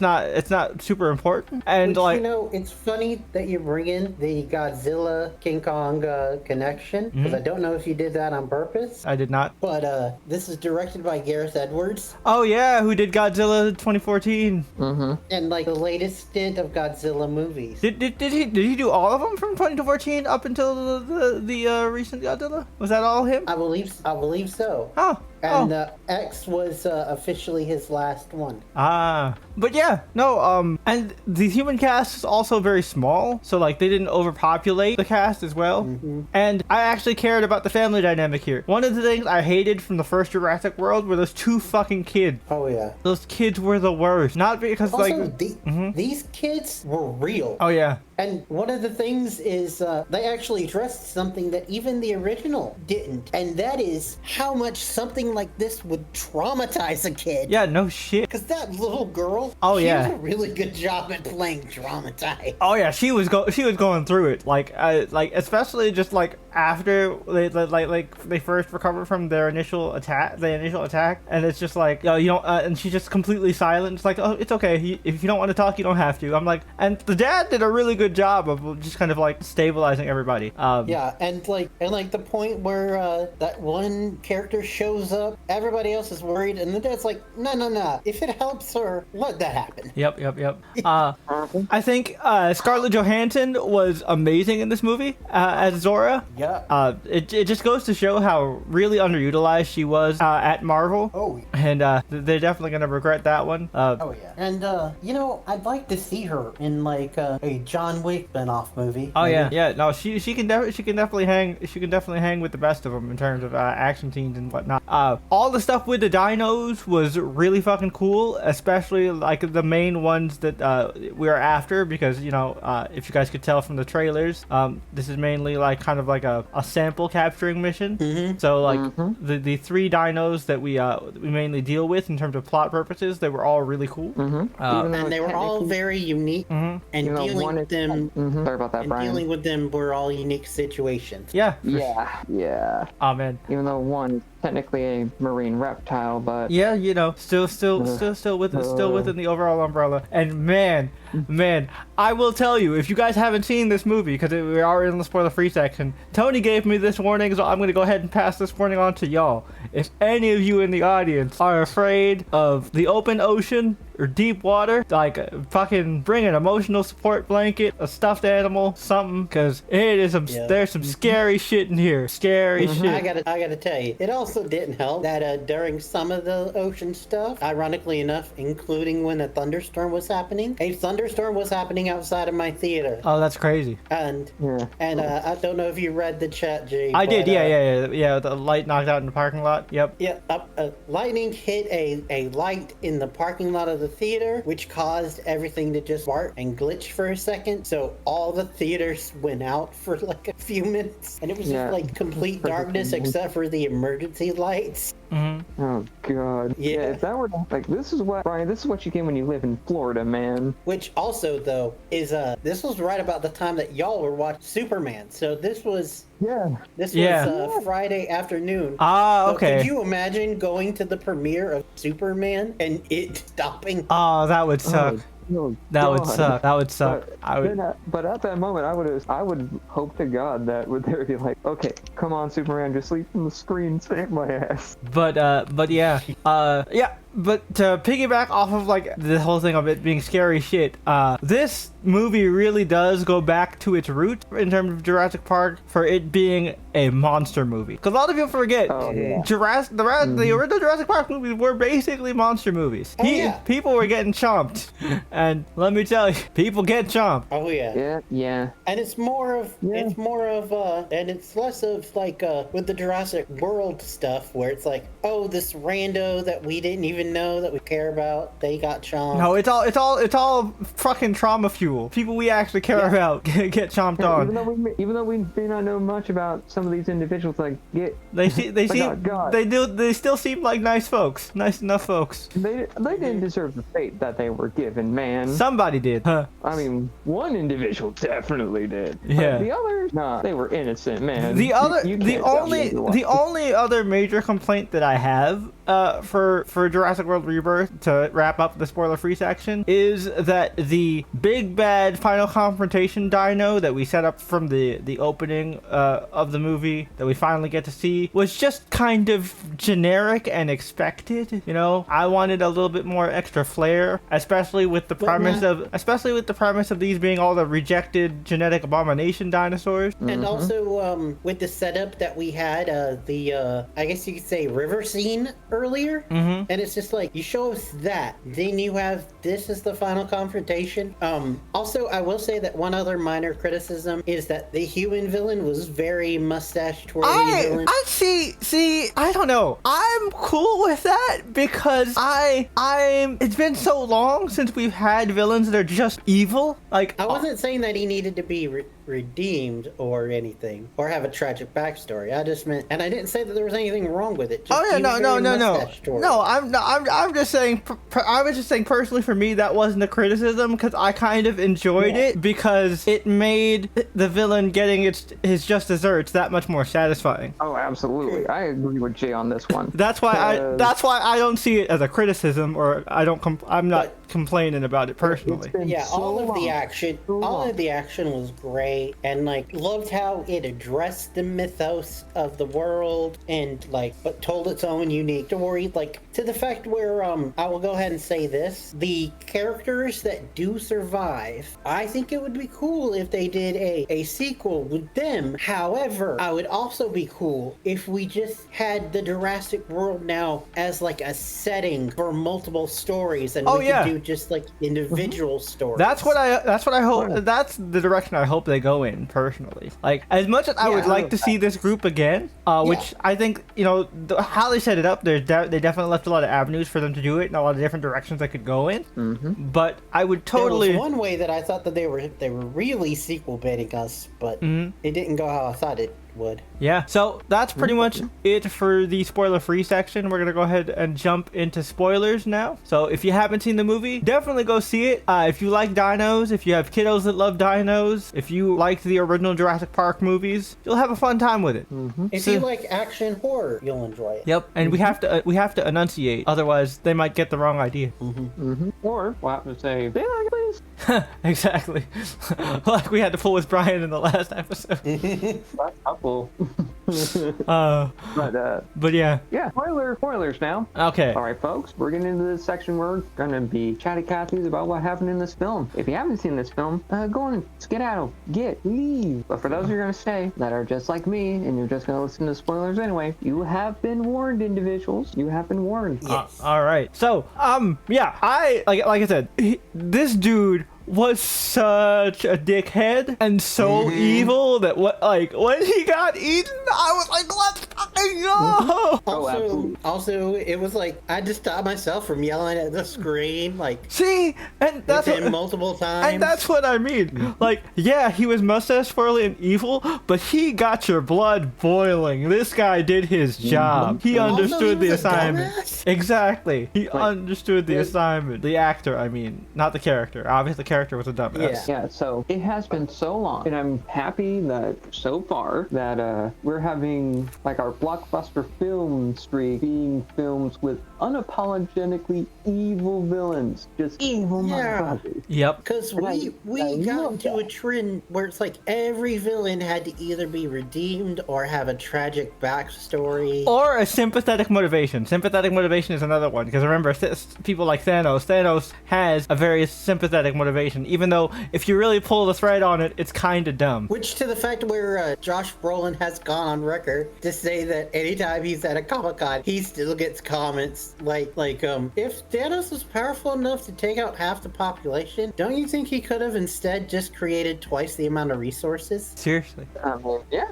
but they were adapting from comic Thanos that just eradicated all light. But yet because didn't want to do the simp for Lady Death thing. Because and this is like this will bring in another comic book. This will bring in another rant that I was gonna honestly bring into next episode, but I'll go ahead and say it here. The thing that Marvel movies do that constantly pisses me off, and this is not to create a divide between Marvel and DC, but like the thing that MCU movies specifically do that always pisses me off is that they take names and iconography of shit, but they don't actually use story. When the story is what gets you. Yes, the art is pretty. We like to see people punch things, but I want the story. We also are invested in the actual story being told. And- Do you think that, okay, for folks at home, you know what my favorite just comic of all time is? What is that? It's Justice Rider. Oh, that's a fun You one. know why I love that story so much? Because the Justice League as Cowboys is a cool concept. Not only that, but it's the kind of story I can really sink my teeth into because it's played out like a typical Western. And I'm not much of a fan of Western. This is the kind of story that got me invested in a Western style story. And it's told from the perspective of a sheriff of a town that was basically eradicated off the face of the earth in her mission to basically seek out the individual who did it. But learning the typical Wonder Woman thing of compassion throughout that story. Yep, but to tie this back into the Jurassic World Rebirth, like the story is very simple, and it has a very simple message of, you know, science should be shared for the greater good and not for the sake of profit. Pharmacy company bad. I mean, Big form of bad. all pretty typical, but you know, sometimes people just need to know because people don't understand wider implications of things. Also a bit of can't really judge a book by its cover because sometimes people will surprise you. Yep. Yeah, especially Homeboy from the Family Scene. I looked at that motherfucker right there and like, you are the funniest man I've seen. I love him. He's hilarious. Yeah, he's funny, but he came his like. His He had a terrible first impression. terrible. Like this man. Me and Corey like were both in agreement that like we did not like the family until they got onto the island. Oh yeah, like when she fell off. Yeah. That was like the turning stone. Yep. Yeah, that's when I was. And he thinking, like the girl immediately woman. was like, "Fuck it, I'm jumping in." And after her."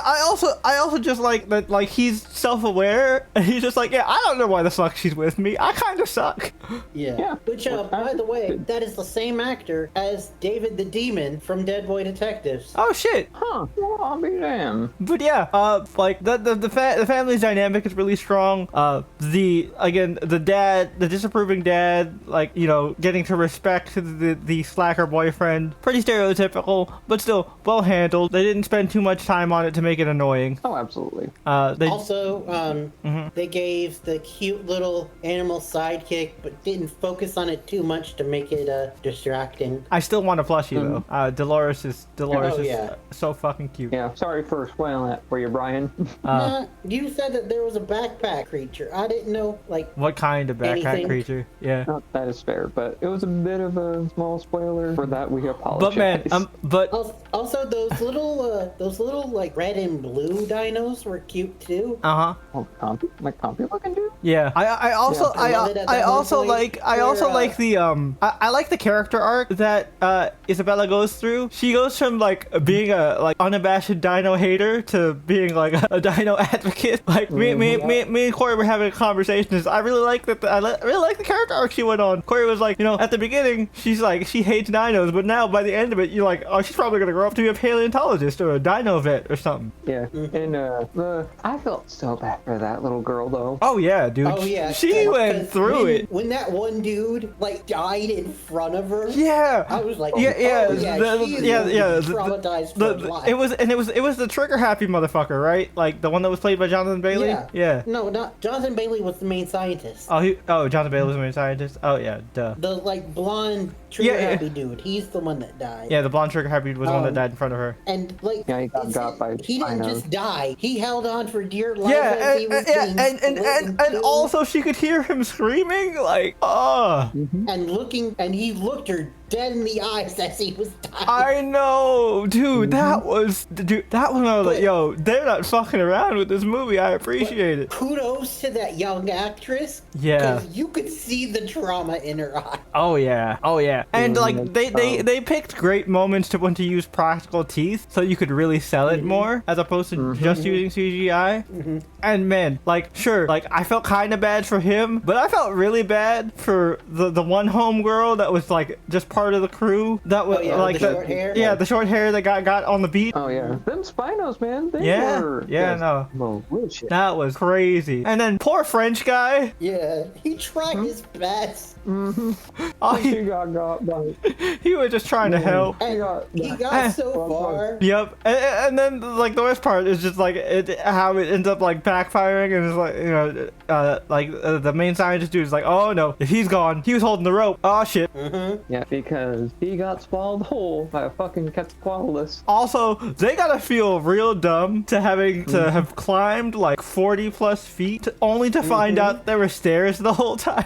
Oh yeah. But because Which I will say, Arthur's character found them stairs first, though. Yeah. And he didn't know where they were going to lead, so. true. But I will say that that's one of the another like minor negative about the film is we never really find out what that was about. Yeah, like you give us this lore about these like hidden temples on this island. It's like I kind of wanted to know more about that. Oh, absolutely. Like, Yeah. Wow. I want to point this out real quick because we're being a bit scattershot at the moment. Uh-huh. I want to point out something that annoyed the shit out of me. And Jay and I talked about this as soon as Jay saw the movie. Uh-huh. This thing hopped into VC with me. We were doing something. I can't remember what it was exactly. I think it was either playing Daybreak or it was something. Watching videos. Yeah, we were doing something. Yeah, we were doing something. And you pointed out to me the movie, like the inciting incident in the movie. Yeah. Okay. Yeah. Let me go.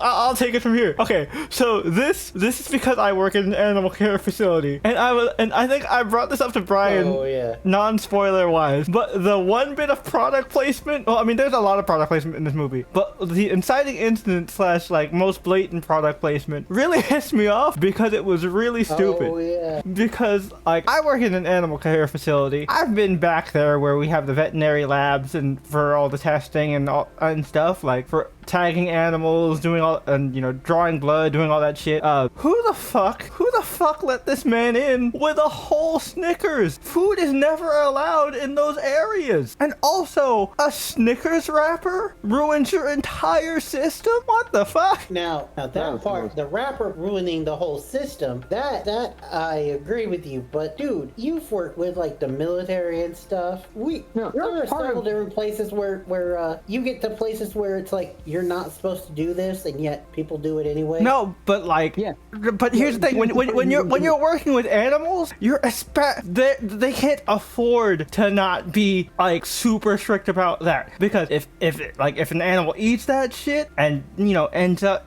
getting sick, True. there's a lot of liability shit in there. Yeah, you're right. True, and different And on top animals of that- have different diets. That's what I'm saying. If this was a military base, whatever. But this is directly an animal care facility. They were doing True.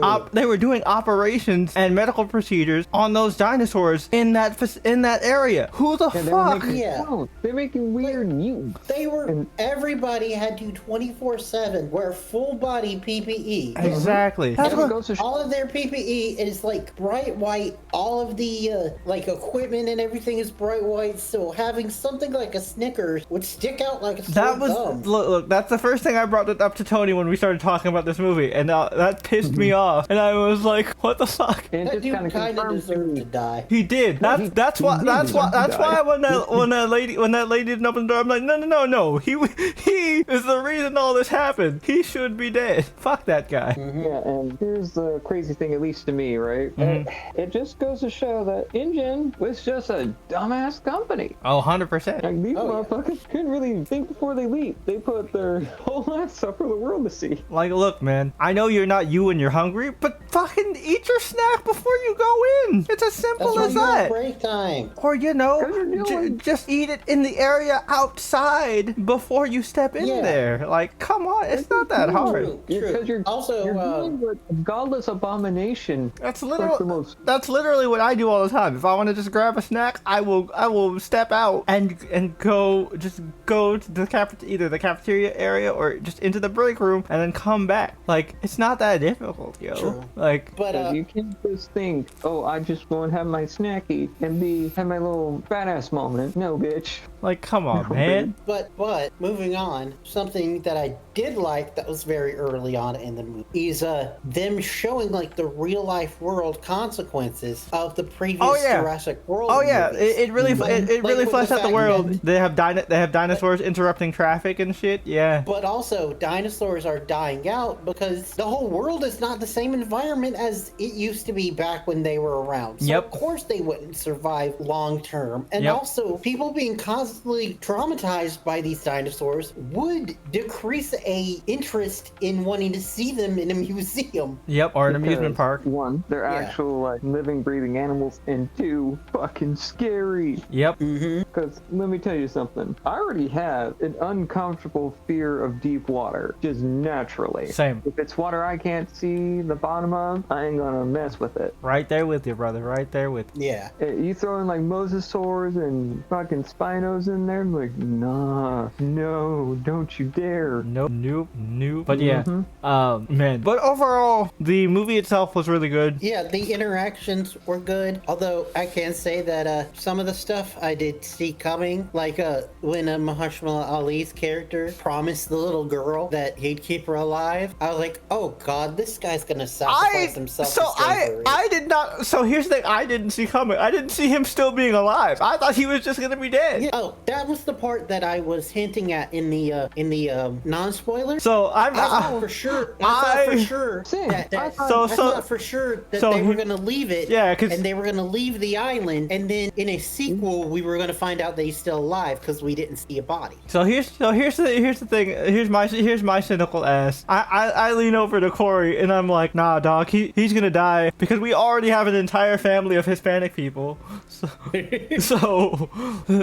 So the movie can get away with. Well, that's not true. Minorities made it till the end. Also, the first guy to die was a white guy. Yep. Yeah. So, That is true. but I am glad Duncan made it. But I'm not gonna lie. Yeah. I was very surprised that he made it through.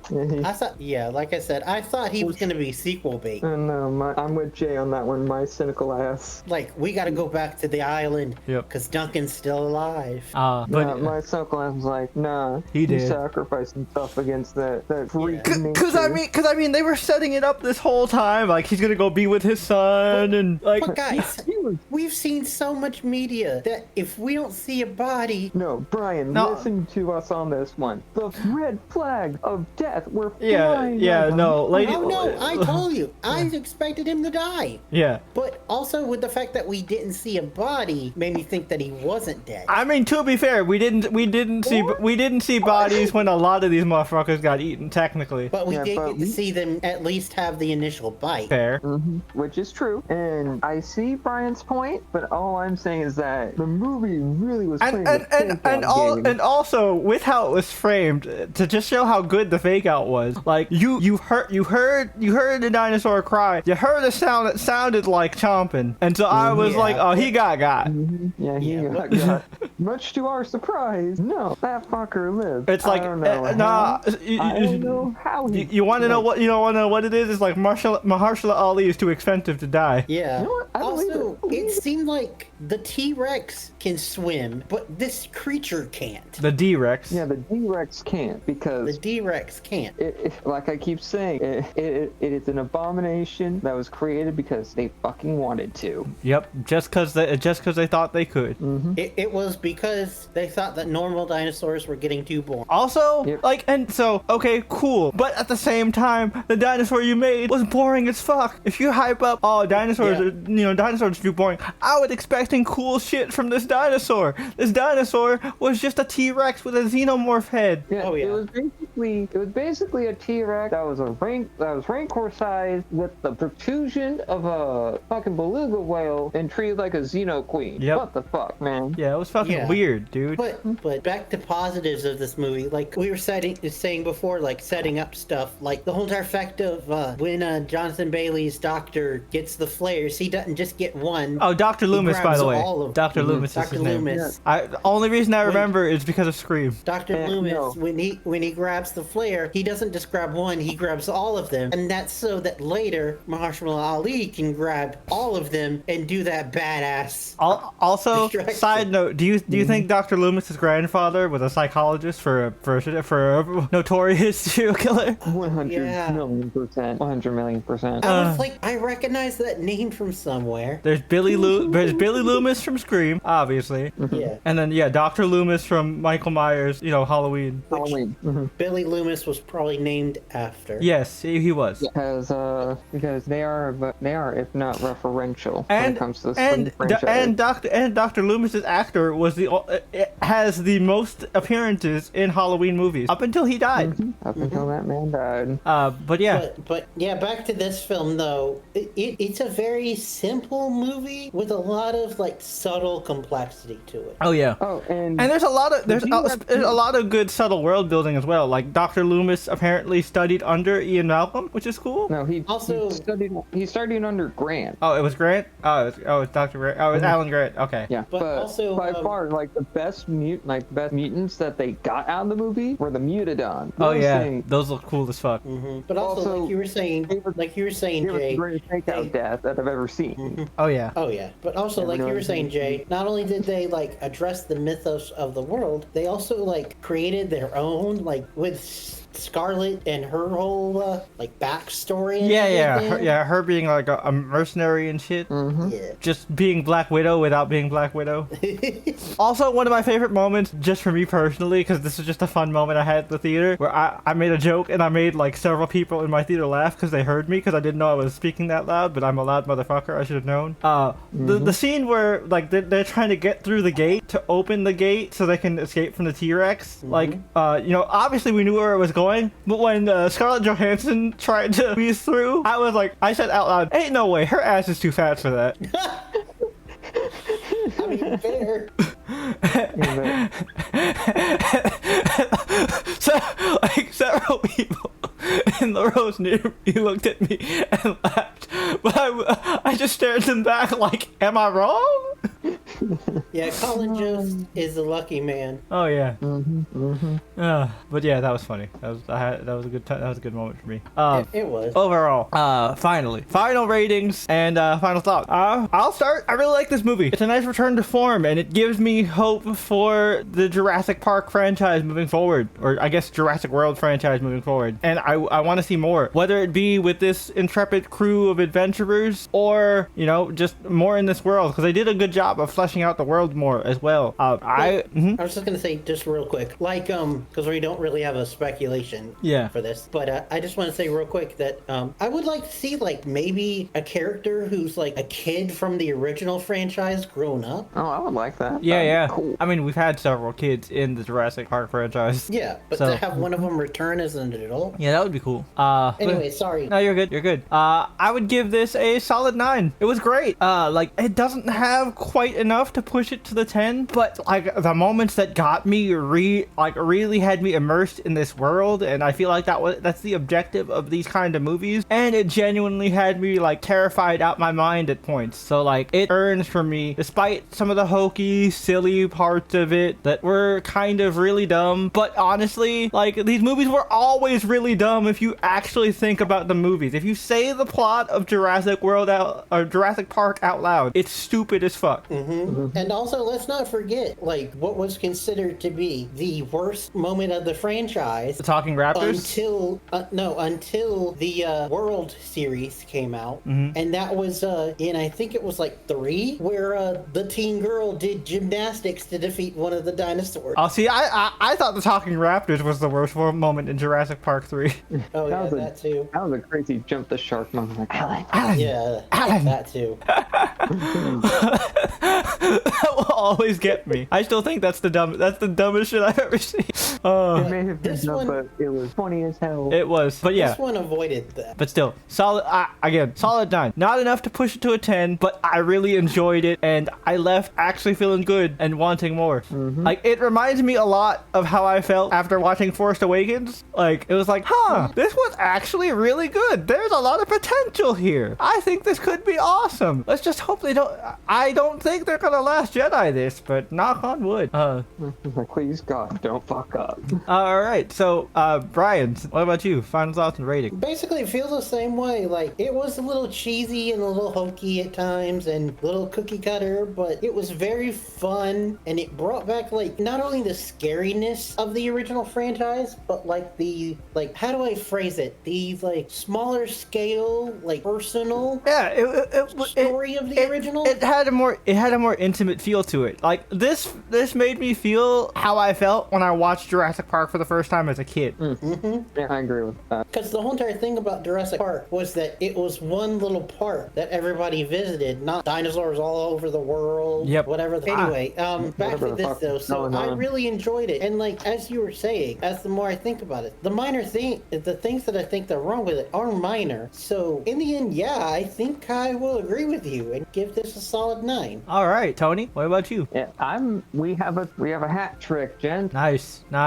Unanimous. All right, 9s all around. Yeah. So this is my reasoning for my 9 though is much like y'all's. It's the insular story. The plot itself is simple, and the dynamics, like the overall like themes of family, for of course the family, and redemption and finding purpose, I think is the overall theme, which is a great theme for a Jurassic film. Yeah, for sure. Yeah. In a world full of now brought to life prehistoric animals, what's their purpose now? They're able to live only on the equator now, and the world outgrew them. What's it like in a world like that? And with people who have done terrible things but want to be better people. Yep. And I think that's cool. For sure. Yeah, and I like how sometimes they left things up to the imagination. Like, we didn't need to know how Mahershala Ali's kid died. Yep. All you need to know, his wife were not together. Oh, what is it? Dead kid. Oh, dang, that sucks. Oh well, move on. Like they didn't linger on it, And like they also didn't make it his whole personality. You know what I mean? yeah, but it did influence who he was. Like when he was going too hard on the dad, and she, hey, chill. Yeah, and I like what she said. She's like, he's not yelling at you, he's yelling at himself, which good friend right there. I get the camaraderie with that whole crew was dope. But yeah. Also, that little like back and forth earlier, where oh, I'm sorry, I can't do it. Oh, we already went through all that. Oh, okay, I'm in. All right, cool. But yeah, so this is the beginning of our blockbuster triple feature for the summer of 2025, and I have obviously the third movie in this triple feature has not been released yet as of the time of this recording, but honestly, man, the second one, it might be my favorite. It might be. But Brian, why don't you tell the folks at home what we will be covering next week on the podcast? Well, we've hinted at it. We've said it. We are covering the Man of Steel himself, Superman, and the start of a brand new universe. So For excited. that, it is off to an amazing start. Yep, and we will have our own little Justice Gang with us, because it's not just the three of us. We will actually bring in our good friend Trash, who was, like Tony mentioned before, was originally going to be on this episode, but scheduling is a motherfucker. But we will. But Trash is locked in for next week for sure. Oh crap! Because I just had the thought. Huh? I think when we reacted to the trailer for this, it was the episode The Trash of, was on, yeah. Brand New World. Yeah, Trash was on. Yeah, that's why. That's why Trash actually asked us in that episode if he could be on this one. Yeah. Yep. But anyway, he will be joining us next week. If you guys are curious, we can also just ask Trash to tell you guys his thoughts on the movie real quick during his screen time. If you want to know what Trash thought about Jurassic World Rebirth. Okay. So it's like a little redemption for not being able to. on the full episode, yeah, because he really did want to talk about it. We've been talking about it for a while, now in DMs. Although he did not like it as much as we did, which is surprising, honestly. But we'll see. I'll leave that for him to explain when we get here. But you guys, I'm going to tell you right now, I have a lot to say, so I'm going to purposely make my screen time very short because this discussion is going to be sick. I have a lot it's to going talk to be- about. These? Nah, four. Nah, you know what? Damn. Make Yeah. it sick. Oh, nah, yeah, Tony's right because the speculation portion alone, I have a lot. I've already hit Tony with a lot of my theories. I've only To quote Chris Tucker and Ice Cube, damn. yeah, dude. Like I know we're gassing up Superman a lot right before the episode, and you can probably already tell what me and Tony's scores are gonna be. But yeah, I'm really excited, really excited. As someone who was raised by a hardcore Superman fan, I have to drag his unhappy ass to see it because I just want an excuse to see it again, but I know he's gonna like it too. But yeah, I'm really But excited. we will talk about more about that next time on the Channel Chasers podcast. Until then, we'll catch you guys next week. For now, we have to go up, and away.